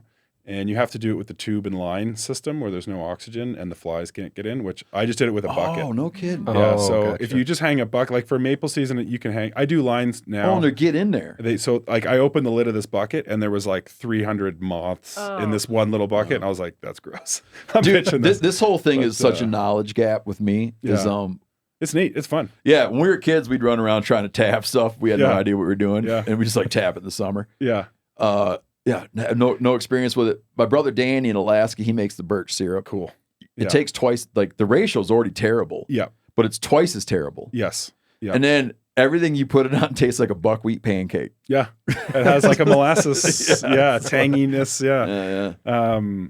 No, it's so maple syrup is fun. So like back home, it's the season is now in the spring when the temperatures are above freezing during the day and then they freeze at night. Is sort of the optimal season. So how'd you serve? What'd you wind up doing with that beaver then? We were shooting it for the cookbook, so it's in the second cookbook, which is out in September. And we just did like a barbecue plate with it. I sliced it, sliced some of the tail, and just had it with the birch syrup glaze. But when you did that, were you able to get it? You didn't get it where you could pull it. It was some parts you could pull. Like I think I did it for about 10 hours or something. Yeah, I started in the morning. Yeah. So like some parts you could pull, some of the thicker, like the hind quarter stuff I could slice. Like I could physically rip it. Like it wasn't like falling apart pulling, but I could kind of pull it off the bone and then I sliced it. You did it hide off, right? Yeah. Oh yeah. Well, and there's a mountain man, Osborne Russell. Okay. Left a very, very good journal. Okay. And he describes the sheep eaters, the Shoshone group that was in like the Absarokas. Was that where it was when he ran into him? Was he in the Absarokas? I think it's down by the Tetons. Oh, was that where he ran into him? Yeah. When they're cooking them, they were doing it like how you would do a roast hog. Okay. But they're burning the hair off instead of scalding it. Oh, so they're rolling it to burn all the hair off and then roasting it skin on like you would a pig, which I'm kind of dying to try. Yeah. I want to de-hair one. Yeah. Gut it, de-hair it, sew its cavity back up with good stuff to eat inside there. That'd be cool. And then roast it skin on. Yeah. I wonder if you get that crackling like you would with pig skin. They're kind of greasy. They're greasy and tough-eyed, yeah. I'm definitely wanting to do that. That'd be neat. That'd be really cool. No, that'd be cool. And then what'd you do with your mountain lion? You got everybody not sick. Yeah. I did like a char siu kind of Chinese barbecue sauce that I marinated it in and smoked it. And same thing, I smoked it not to the point of pulling, but where it was like really tender and I could slice it. You guys don't. Where's that mountain lion from? My friend shot that in British Columbia. Oh, okay. Yeah, so he gifted that hind quarter. What do they call them up there? They just call we them call them all. Yeah. Yeah. Cats? Mountain lions. Oh, they do use like they say cat hunting or mountain lion. Not cougar, not catamount. I've never heard catamount. Not That's painter. No, no. I have yet to shoot one. I'm trying to get my hands on a tag, but they're unless you live in a province or state, I think they're getting kind of expensive. You got to know somebody or get a deal. But does Canada the same way that for an American dude to go hunt, to go hunt big game, for an American to go hunt big game in Canada, there's all the guide requirements. Yeah. But if you hunt out of province in Canada, depends on the province. Okay. For me to go to BC or Alberta, Saskatchewan, Newfoundland, most of the provinces actually, except for Ontario where I live, you have to go with a guide. Oh. I'm technically a non-resident even in my own country. See, that's for a real difference. All game? Most birds, I think it's big game. Small game's off that list. Big game, and I don't know if it's like a safety thing. They don't want people climbing mountains that don't know what they're doing. Maybe I don't know. You know what kind of thing it is? Yeah, money. For you people not watching, I'm doing the money sign, shuffling some bills around. But yeah, maybe that's a good thing. Like it's like local economy. The price tag of things now is just getting out of control. Like I'm like, will I ever shoot a sheep? The one cool thing though about Alberta and BC and these big game, there is a slight kind of workaround. If you know someone that lives there and is a resident, they can apply. It's called a permission to accompany. So I can go with a local that lives there, and we have to apply for this permission to accompany 3 months before the season or something. Yeah. And then I can put in for the draw and then potentially draw a tag. Spencer was just researching the old permission to accompany. I've had people invite me on those permission to accompanies. Yeah. But it's so, I'd love to understand it better. But I mean, you got to have it's hard to understand your own state. Yeah. You know, I'm always explaining what goes on here, and it changes all the time. It's hard to get like Yeah. a good grip. And then you're talking about like a huge place with all these, you know, how many 7? How many provinces are there? 13. There is 10 provinces, 3 territories. Or 9 provinces. See that, Randall? Something like that. Pretty good. I corrected myself. Didn't I? I'm going to count. I'm going to get myself in trouble here. Tell us about the book, though, man. Tell us about your new cookbook. Tell us about your last cookbook. Well, the first cookbook did really well, and I think it surprised my publisher as a first-time Canadian author.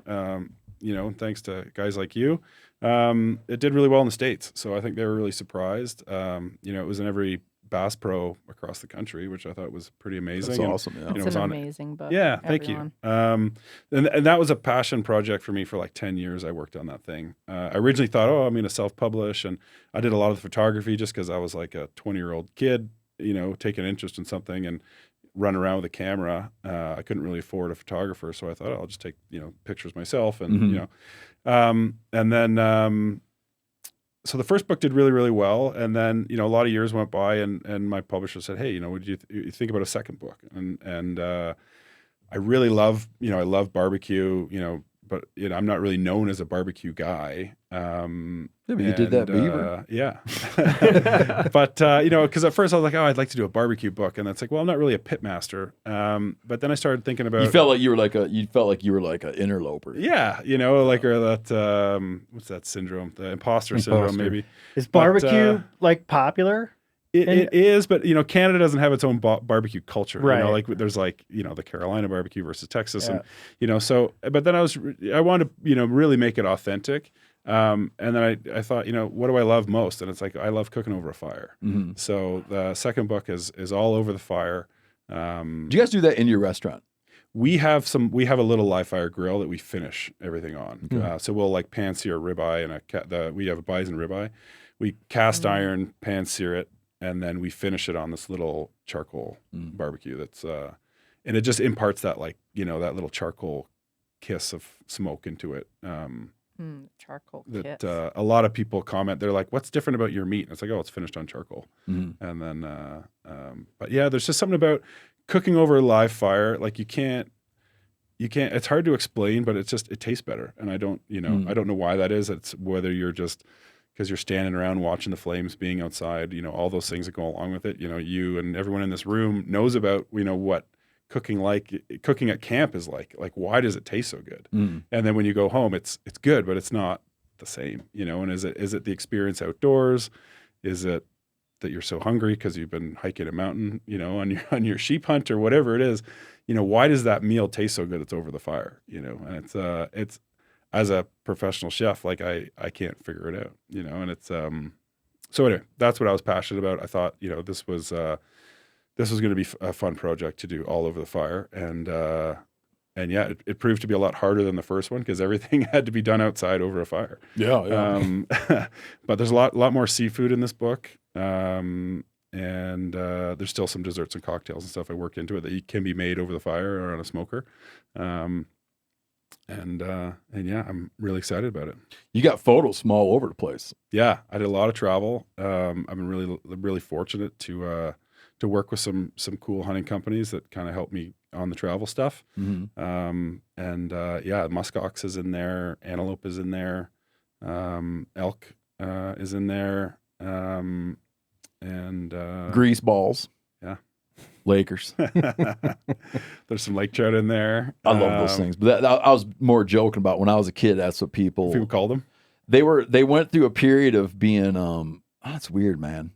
Like in Michigan, they went through a period of being. It was probably because of like the introduced salmon, and people looked at them. They got all excited about it. Yeah, I think that's like that fishery was built on Lakers, not built on, but Lakers were a huge part of the fishery, you know, and then they kind of got decimated by lampreys. Salmon came in, and then when I was a little kid, people would talk about lake trout like almost being like adjacent to a rough fish. Now they're celebrated again, you know. Yeah. Well, damn, they're good, man. They're so good. I was actually fishing for lake trout last week with some buddies, and I was actually getting frustrated that I didn't catch any good eating size one. We were catching these monsters, which was like unreal. Through the ice? Through the ice. Yeah, I'd never caught anything that big, any kind of fish through the ice before. So I was like freaking out. And then I was like, we can't eat these and this big. And they're like, no, like you can't eat. They're way like mushy and like they're not good to eat when they're big. Because I've caught lots of small ones, through the ice in different lakes. And up north, a couple summers ago, I caught like a 45-pound lake trout. Wow. Whoa. Really? Wild. Yeah, there's a lodge. They're called Plumbers Arctic Lodges. And they're on Great Bear Lake in the Northwest Territories. And they're one of the deepest lakes in the world. I think 45-pound lake trout. And that's not even like their record is 70. Yeah. They've I think got the record Bigger than my out of, I think, dog. wasn't Michigan, wasn't there a 90-pounder came out of Michigan? No, the world record's out of Great Slave Lake, mate. What? How It's big out was of it? Canada. It's Yeah. over 100. Yeah, think. I feel like there's like an account of a 90-something from Michigan, but it was so long ago, you wonder Yeah. what the hell they measured it on. Yeah. Like bags of sand on one of the little deals, the scales of justice. But, and that, yeah, so that place was, but I never caught one that big through the ice. So this one was probably like 15, 20 pound range. Okay. But yeah, it was wild. And I had gone, I wasn't expecting to catch anything that big. So I used my little 6-inch auger, and my buddies had an 8-inch auger. And I'm like yelling at them to come over and give me a hand because I To widen the hole. Well, and I was like, what are we going to do here? We got it through. It was pretty challenging, but we got it through. But yeah, it's so anyway, I've been on a big ice fishing kick lately. Did you guys put a gaff into it to drag it up through that small hole? No, we just stuck our hand in it. Because that's the thing you Yeah, want, that's like when the hole, when you get real deep ice, Yeah. that you can't get, and when they come up and that hooks, I'm talking about northies, but northerns, but it'd be the same with lake trout. Yeah. Is the hooks coming outside of their mouth. Okay. And when he comes up to the ice, he's like sideways in there. Yeah. Where the front of his face is on one side of the hole and his gill cover's on the other side of the hole, and no amount of it's so hard to ever get him finagled. Yeah. To get his head Because you looking can't up. because the ice is too thick to manipulate it by pulling the line around. So we would It turns into a drywall anchor. Yeah, Yeah, you exactly. yeah, we would That's a good analogy. just take a big fishing hook. Yeah. I have one that's it's a big treble hook on the Yeah. end of a long graphite fishing rod. Yeah. Neat. That you can just put down there and just try to get something into him. Yeah. To pull him up. Finagle his head around. Yeah. We were on like 12 inches, so we just stuck our hand down and pulled him up. But Nah, that 45-pounder, that's cool. yeah, it was. And you got a amazing. cool way of cooking them in the book. The lake trout we just did over a fire, and then we. Yeah, but you got that picture where it's like prop. Oh, that's That's so the that's a steelhead. steelhead. I nailed that was a to, steelhead. That For some is- reason, I thought I remember that Yeah, being a I lake nailed trout. it to a is cedar. the sexiest to a, thing. Yeah, I You just nailed have, it to a like, cedar plank. Yeah. I put some kelp behind it and put just that over the nailed fire. it That to was the cool. board. Yeah, no, that's But we pretty. did that There's in like BC. really cool pictures. Thanks. Yeah. Thanks. Yeah. So some of those, a lot of those I took. The ones in nature I take myself, and then my business partner takes the indoor kind of play. Well, that's a lot of your photography. Yeah. Yeah. Wow. That's talented. I you know what I can take. I'm not, I use auto mode a lot. Uh-huh. I can manipulate some stuff in manual mode, but I'll take a picture in auto and then try and correct some stuff. But Yeah. I just How point, many- point and shoot. How many recipes are in the book? I think it's about 100 this one as well. Yeah. Yeah. The seafood one, I got them down to 80 because I'm like, I don't know if that's a lot. But, so the number 3 is going to be 80. But yeah, this one's 100. When you're doing that, when you're putting a book together, how much do you think of it like, how do you imagine the balance between things that people wouldn't think to eat? Mm-hmm. And so you're trying to convince people to try stuff, which I would put people have always eaten beavers, but I'll put beavers in that pile. Yeah. Mountain lions Squirrel. have always been eaten, but I'll put Yeah. mountain lions in the pile. So like just general Joe Blow. Yeah. Like there's always subcultures that consume this stuff, but like Yeah. the general Joe Blow is going to be reluctant to try. Mhm. So you want to encourage them. Mm-hmm. On the other hand, you want to have the stuff that's just easy and good Yeah. that everybody knows is good. Are you aware of this? The mix, the sales Yeah, mix. like what is your mix? Like what's your I think personal mix? I think my publisher called them, or editor called them, like the aspirational recipes. I think there's Yeah. about 5 to 10%. you mean the kind of weird stuff? Yeah, the weird stuff. So I think it's probably 5 or 10%, weird stuff. Aspirational. And then, I cook what I like, and I want, and there's like a, porchetta, which is like an Italian staple with, with pork. Mm. And, so it's not like, that's not, really anything new, but it's just stuff that I like to cook. And maybe, you know, somebody in, you know, rural Mississippi's never done a porchetta, you know, so they can see that book. But it's again, it's not like I'm reinventing the wheel, but it's just, I just want to share with people what I like to cook, and you can use wild ingredients doing it. Yeah. I'm looking at like some of your barbecue recipes, for instance, and you have like smoked cougar ham, bear ribs. Yeah. Oh, the bear Do ribs you, are so good. So it's like pretty cool that, you know, you got some odd well, not odd, but like species Aspirational. Aspirational. Yeah. But do you then, like, if you can't get a cougar, do it with this? I don't know if I gave you know, alternative ingredients for cougar. And you know, for a lot of the game, my publisher did ask, like, if you can't use bison, you use use a grass-fed beef or stuff like that. But yeah, the cougar, well, it's pretty hard to, you know, switch that out. You know, squirrel, you could switch out rabbit or something. But yeah, like for bear ribs, there's, you know, I guess the closest thing might be like bison ribs. That makes me want to, like, just think about bear ribs. The bear, they're so good. Walk people through bear ribs. Use a Sawzall that I learned from my deer farmer. And yeah, you can just cut like whatever size, you know, length of rib you want. These ones I did probably like 4 or 5 inch kind of cuts down the rib cage. And you're leaving all the fat, everything. So you're just taking the hide off. You're not trimming the outer layers. Okay. Hide off. And then there's probably like fall bear, spring bear. That was a spring bear. Okay. And yeah, so then I put it on the smoker. You know, I had a dry rub on it, smoked it. I kind of treated it like a brisket, where I, you know, wanted it to hit, you know, 160, 165 for the stall, and then I wrapped it in tinfoil just to keep that moisture in. And then what? And then just cook it till like 200, 205 Fahrenheit until you could actually like pull the bones apart. No braising at all. Just all done in the foil. All done in the foil. The bear ribs were fatty enough that I didn't need to. Deer ribs, I'll put like a splash of beer in or something in the foil, or I'll put it on like I'll smoke them first to get the smoke flavor in there, and then I'll put it on a baking sheet. I can add, you know, a splash of beer or something, some stock, and then cover it.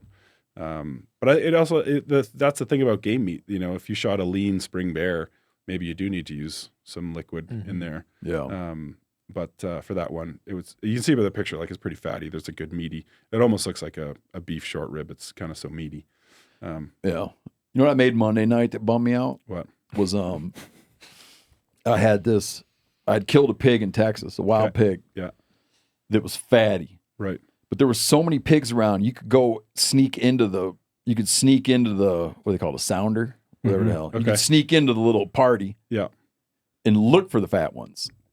It was just like a freak thing where there was just pigs like you never imagined. You could pick fat ones out. And I had one where I was like, you so seldom get a wild hog where it's just like layered in fat. Yeah. And I was so excited about these little ribs. I cut up the little wild hog riblets. I think I have the other half of that, which I haven't cooked yet. Okay. Well, they were good. So I did a braise on them. Yeah. And then threw them in the oven.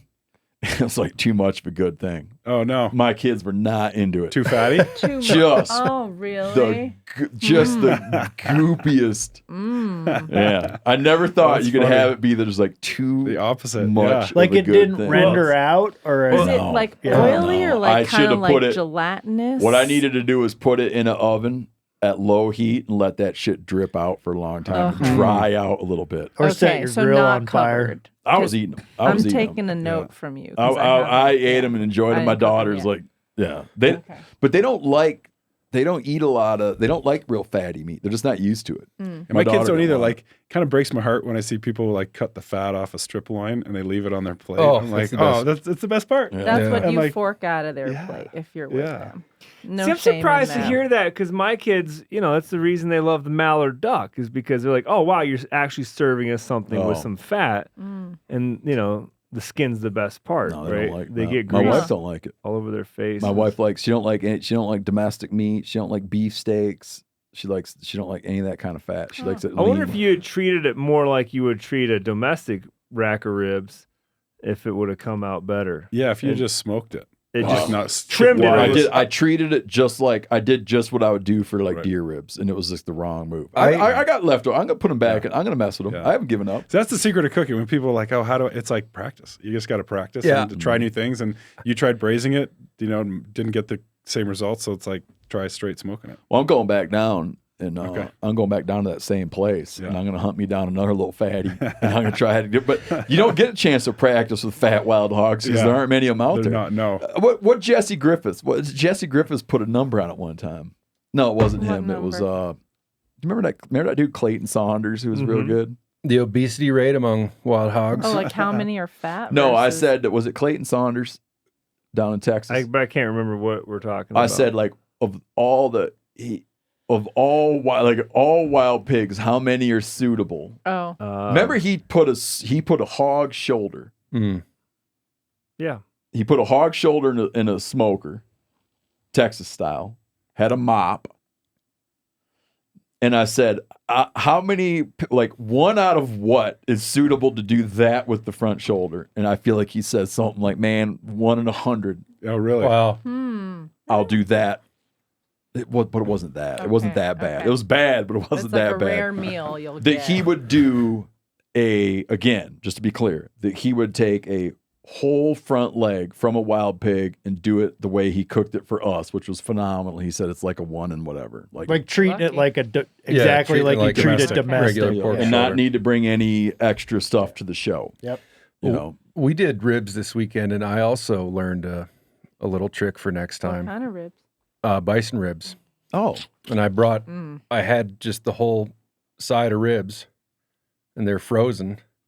And I went to cut them up into those like 5-inch strips, and I did it in the kitchen with the Sawzall. sure. And you got the bone fragment. And frozen little meat and bone dust Yep. all Flew over the everywhere. backsplash. Did your wife Oh, get mad no. about stuff like that? Yeah, that was a good lesson learned. You know Yeah, what's the so weird is doghouse. mine, like she just does it, man. Man, Yeah, as long he- as I clean it up. here. Oh yeah, You know? I cleaned it up too, but it was just like this was a thing that didn't need to happen. It would have been much easier to do that. Oh. Do the sawzalling outside. Hold on, if I didn't clean it up, I'd hear about it. Yeah. But I could cut up a person on our counter, and she's not gonna care if I clean it up. Do you know what I'm saying? Yeah. No, we have our program's a little different. She doesn't like that kind of stuff. You want me Yeah, to it's call just her? like, well, I'll call her. she'll probably hear about it. No, I think you're pushing it there with the person analogy. I think she would care. Depends on the person. If I cleaned up, I wouldn't need to hear about it. That's the secret. If it Let him was take if care it of was your a neighbor's secret, cat, Brody. maybe. No. Okay, not a person. But I'm saying Yeah. not a. I was joking. You can make about as per- big 'cause of a there'd be mess like, as you Yeah, want. there's like a person. There's like legal implications. What I'm saying is like, if I clean up, I don't need to worry about what I do in the kitchen. Yeah, and she's walking through your garage every day where there's like hides hanging and Yeah, it's just you like know. clean that shit up. I don't know when you're done. That's just. It might call be you- that I'll call you it later. might be that my cleanup is like a 97 out of 100. You know, there's always some residual. Do you think your wife would come on the show? Yeah. Happily. She's been on trivia. Dude, that'd be a great episode, man. Just interview Randall's wife. Actually, that would be. Sydney is fantastic. She actually yeah. she was listening to the trivia, like the past couple trivia episodes the other day, and she said her new favorite game to play is instead of trying to answer the questions, it's trying to guess which ones Seth gets right.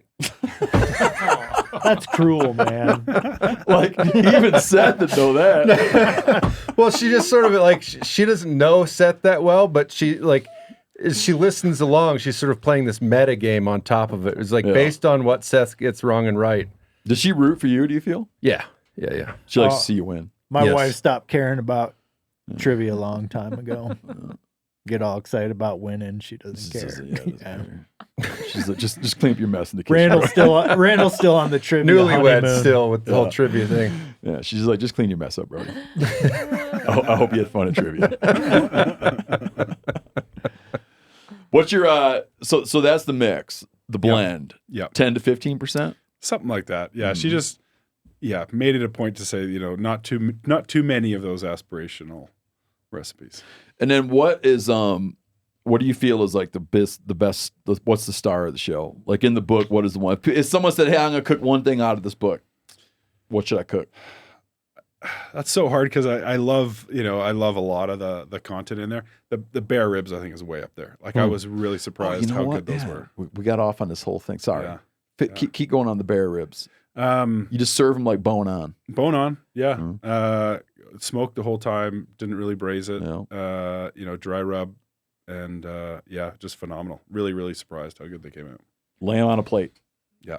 You serve them with some tangy KC style sauce, or I sauce. I don't know if Brody still got the page up on the computer there, but I forget. Which I think I served one? it with the barbecue sauce, the bear ribs. I know you had listed. Maybe you were reading the table of contents. Where is the but, barbecue? I forget what I served. I oh, think I here it is. glazed it with something. You know, Man, it that's just cool. 'Cause says it's like bear I never, when I'm cutting up a bear, I never think to do the ribs. Like I never think to do the ribs on the bone. Most of the time I will cut in between the meat out of them. Yeah. But I was on a barbecue kick and I had shot a bear and I'm gonna do the ribs. Yeah, I'm gonna try that this spring. Yeah. A lot of the bears we deal with are coastal bears, though. Yeah, and I I've never wonder, eaten one, so I don't know. wonder if that because it's hard to trim the fat out. Yeah, and that fat can be pretty fishy. Yeah, I might try it. I was serving some of that fishy bear meat to my buddy Dirt. Yeah, and I was like, problem with it is it's kind of like it's like meat, but it's kind of tastes like smoked fish. And Dirt's like, I love smoked fish. He likes it. Funny. That's funny. I want to ask you about your fried perch because I know Steve's got opinions on fried perch. Lay it on me. No, he's I'm not, asking he's him not how he does seasoning it. the fish directly, right? I think I use like a seasoned flour. If I remember. Flour. Yeah, like wheat flour, like fish flour crisp. Like not cornmeal. I think You have a I think I combo in mix. there. I put some cornmeal in my seasoned flour. But would you say, like, in all honesty, just level with me. Yeah. Brody, is this what you're going for? Oh yeah, Yeah, I knew totally. this would happen. No. I got a couple more questions. In all honesty, I'm no Canadian. Yeah. Do you Michigan's feel that you're close. from a fish fry culture? I would say no. Okay. No. Do you leave the skin on the fillets? Not to fry them. If I was gonna sear it without breading and stuff, I would. Yeah. I do like fish skin, like walleye. I love crispy walleye skin. Same with trout. Like most fish, I scale it and I will leave the skin on. But So- fried, yeah, you. 'Cause Got I'm But you the- clarified that you're not a pit master. No, I wouldn't. But claim now that. you're telling me you're a fry man. I love to fry. I like to fry stuff. I fried a lot of food. I think I fried more food in my life than legit barbecue. But Okay, so tell me the perfect perch is wheat flour, not cornmeal. I use both. I You do? mix. Yeah, I put. you- I okay. do. I don't know if it's 25% corn. Got it. Cornmeal, but I 'cause asked I about like the the crispy ski- texture. I like that approach, the cornmeal flour mix, because what it gives like I like a real fine cornmeal. Yeah. But if you can get a little bit of a medium ground, Yeah, of you course. don't get that universal coat. Right. So if you do flour sticks to like it's just the whole- on there. Yeah. And then you got that cornmeal. So you got like a good even coat. Then you got like a little of that texture and stuff. Yeah. Yeah, that's a good way to go. What are you frying? What's your oil? Lately I've been using peanut oil. Mhm. I kind of save fat and render everything. I love frying stuff in bear fat. I think it's like the best of the best to fry. How hot fat. do you get it? Around 350 Okay. and up, around there. Like, we'll do French fries at 300 and then to finish it like 375. Do you ever make a French fry in bear fat? Yes, I've done that. No kidding. It's real good. I never did that. Bear fat, I don't know what it is. It's like it makes the flakiest pastry. I want to talk to a food scientist about why bear fat makes flakier pastry than like pig lard. Is that right? I don't know why. It is like the most I'm so incredible hungry for lard to make pastry. Huh. Yeah. You couldn't legally, no, you probably couldn't. Like in your restaurant, you couldn't be just frying stuff in bear fat. Probably. No. You got to get a lot of bears to make that work. Anyway. Hypothetically. Yeah, no, they'd frown upon that. So you like to fry in peanut oil? At home, I fry in peanut. At the restaurant, we don't just because of the peanut allergy thing. Oh. The So restaurant. what do you have to use in a commercial kitchen? It's not what like we could use. But then you peanut gotta tell oil. everybody We gotta about tell we got to be really careful. We use like most restaurants use canola. Okay. It's like just standard. It comes in a big box with a jug, and it's Yeah. you Do you ever fry Affordable. in beef tallow in your restaurant?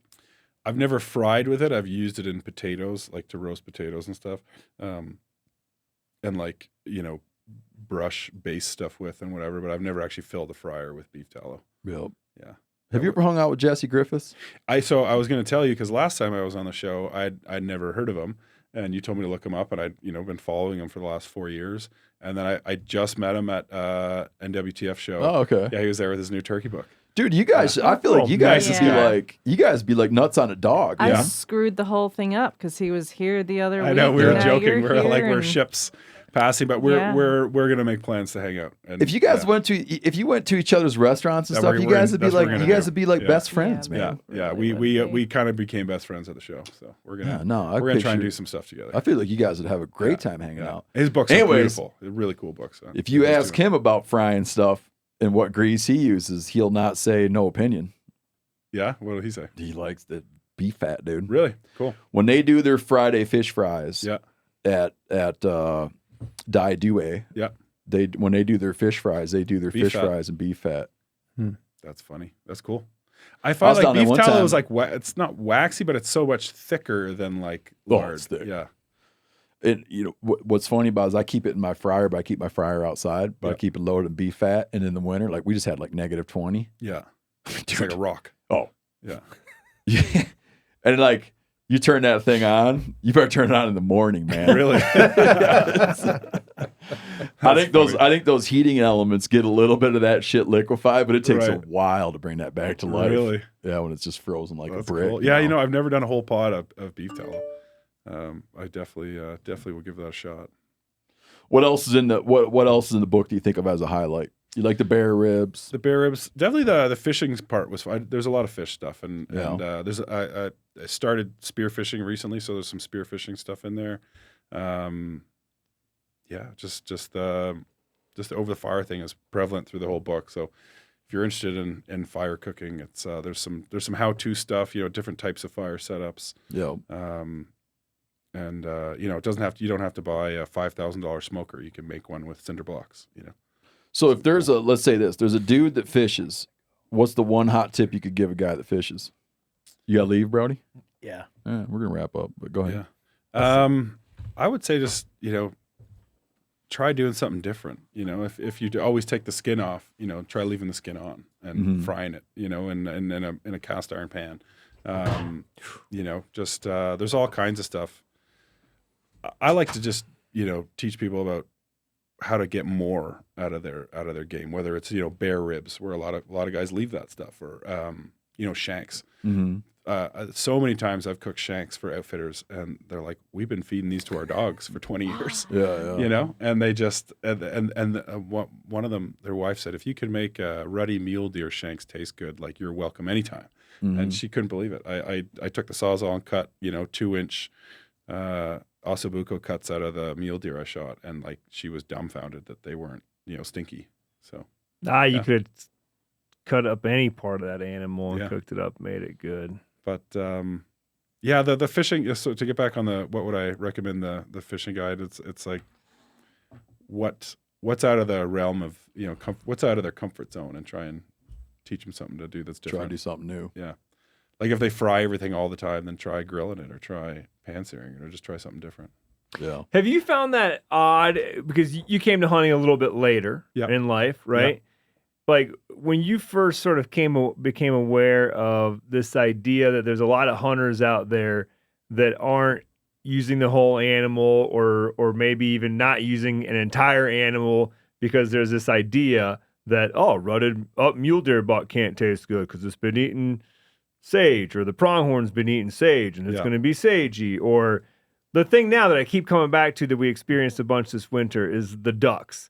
Okay. That 100 years ago, we nearly extirpated the damn things across our country, and now we shoot them literally just for fun. And multiple outfitters have told me that 90+% of their clients would just leave the ducks with them if they were legally allowed to And do they were so. wiped out to go into restaurants. They were wiped out, not because we enjoyed shooting them, but because we enjoyed eating them so much. Yeah. So, like, when you encountered this Yeah. as an adult, Yeah. what was your take on that? It just blew my mind. Like, the family friend that took me turkey hunting for the first time, I saw the way he cleaned his bird. He skinned it, cut out the breast, and chucked the rest into the woods. Yeah. And I was like, no, like, can you show me how to pluck this? And he like was like annoyed, and it was like, okay. And he goes, oh no, don't eat the legs. You can't eat the legs. I was like, what do you mean you can't eat the legs? He's like, oh, they're tough as nails. Like I'll die? Yeah, like he's like, yeah.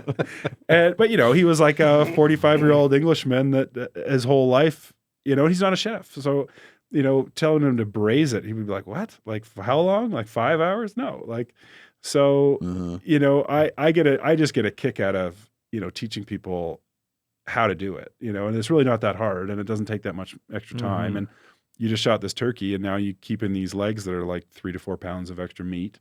And it's usually well received. People are generally surprised in a good way, and it's so if you had to point to a reason to why it's become this way, is it because like for him it's a lack of cooking skill? I definitely lack, and just culture. Like Culture. you grew up hunting with your Abundance. dad and your grandfather, and you guys shoot bears as a nuisance, and you can't eat bear. That's what you're told. Right. I went the first time. Not the first time. It's probably one of like third or fourth bears that I ever killed. I went to a friend's hunting camp in Alberta, and every single person at that camp had never eaten bear before, but they were at a bear hunting camp, and they're just there to have fun and shoot a bear. And they legally you have to keep the fur. Yeah. In Alberta, you don't have to eat the meat. And they just grew up thinking that you can't eat bear. So I did bear shanks. I put it in a crock pot by the fire. I think this one's actually in the book too. It's served on a paper plate because it was at the camp. It was pretty cool. And I did like polenta, like kind of like grits style. Yeah. And it was like bear shank ragu and polenta, like cheddar cheese polenta, I think. It's like they couldn't believe it. They were just like, we've been hunting bear our whole life and never eaten it. That's Lord's work right there, Wow. man. Yeah. Actually, I had this conversation with Cal when we were turkey hunting, with Danielle a few years back. And he said as an outfitter, other guides would get pissed off when clients wanted to eat because that's way more work now for the guides. Me and Cal cooked bear meat for a bear guide who was blown away that it was good. Yeah. Yeah. Was that in Jeff's camp? Yeah. Yeah, we made asabuco, right? Yeah. Same thing. The other thing that's funny too is in Texas, those old boys, like you shoot a pig that's over, 150 pounds, like you can't eat that. Yeah, sure. You can't eat that. Get that out of the skinning shed. It's going to stink us up. Like they were adamant that I couldn't eat this hog I shot. And it wasn't that big, and they said, oh, that shoulder plate, that's a what do they call it? Like it's full of testosterone. Like it's a mature male. You can't So eat am I, man. Yeah. Yeah. And then so I put that thing in a smoke. I brined it overnight. I get it. I quartered it. I brined it overnight. Low T. Then I big put hogs. a dry rub on it, and I put it in a smoker all day, and they loved it. And they were like, what is this? And I was like, oh, that's that hog you told me I couldn't eat. Oh. I never thought that you could boost your tea with just eating hog. But you're right. Yeah, well, we learned when we trapped all those hogs. I forget who told us. 'Cause the one fellow we were with was trapping them and then selling them live, just like your farmer guys do.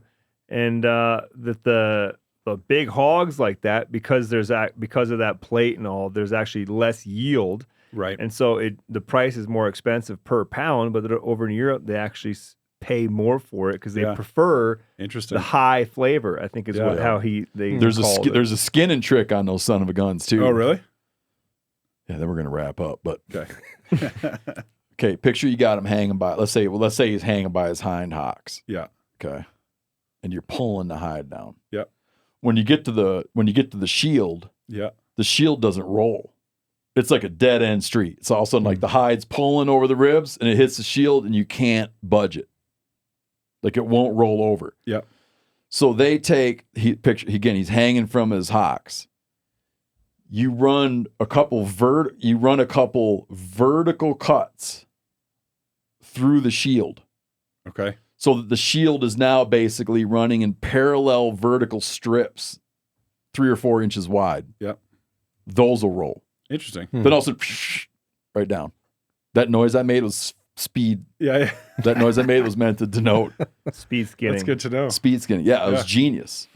That's cool. Genius. Don't you remember that, Yanni? You were I standing don't. right there. I don't remember that. Did we cover that in that episode? I don't know. And he just did it from the top, like from through the fur kind of thing? Yep. Down? He just got down to that shield and then just cut the shield into slits, and you can skin each slit down. Just the Clayton did whole this? thing won't roll. Yeah. Clayton? It was those boys that were showing us that. I feel like we made a mistake if we didn't include that in that episode. Maybe he was hanging out with some different Texas dudes, but I don't think so. Maybe Jesse showed me that. Maybe. I don't know. Either way, little tip. Hot tip. It's a good one. All right, man. So they can find you at your restaurant. Go to Antlers in Toronto. Yep. Antler Restaurant Toronto, at thehunterchef.com. We'll post the pre-sale link for the book. There's Indigo chapters, all those stores, but I'll put the main kind of pre-sale link on my website. You can buy the book in the store, I hope, in the restaurant. The books are available in the restaurant. We ship signed copies from the restaurant. You can buy them on Amazon. Amazon's been great. Buy them at bookstores. All bookstores. And thanks for having me. Yeah, man. Good luck with it. Appreciate it. Thank you Next so time much. we're in Michigan, maybe we ought to just bebop over the bridge. I think it's like 3 hours. We're He's not in Toronto, far. though, man. Yeah, It's a little bit 3 different. hours. Yeah, it's not far. It's not that. Do you guys ever do Was anything it in 3 hours from Detroit? Yeah, Detroit. That's quick, yeah. Yeah. Would love to have you guys. It'd be great. That'd be fun. Yeah.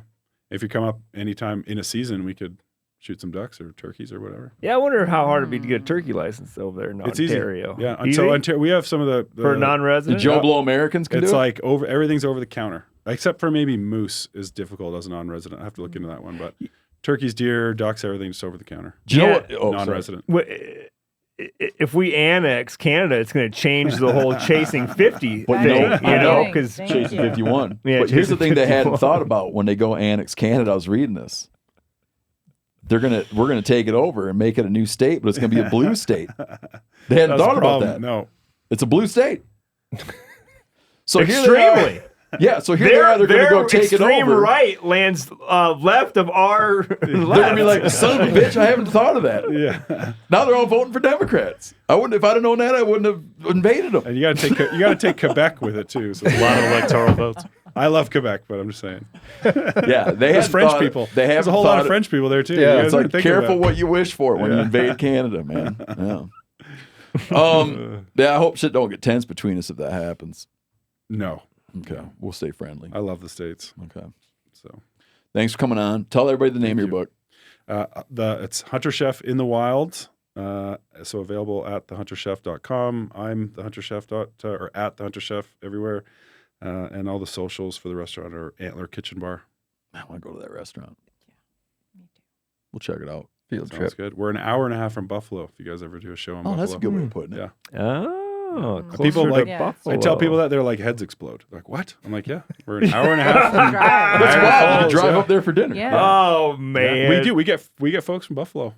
They're just drive that's up. cool. Yeah. Listen, I'm not like taking myself out of it, but I think we as Americans have like our geography ends Yeah, we have in no two sense. places, north and south. But Well, let me bring Ontario this full dips circle. down, right? I can't remember whose quote it was, but there was a quote is war is how Americans learn geography.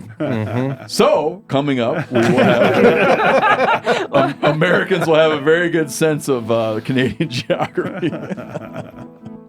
All right, thanks for coming on. Cheers. Appreciate it. Thanks, Michael. Thanks, guys.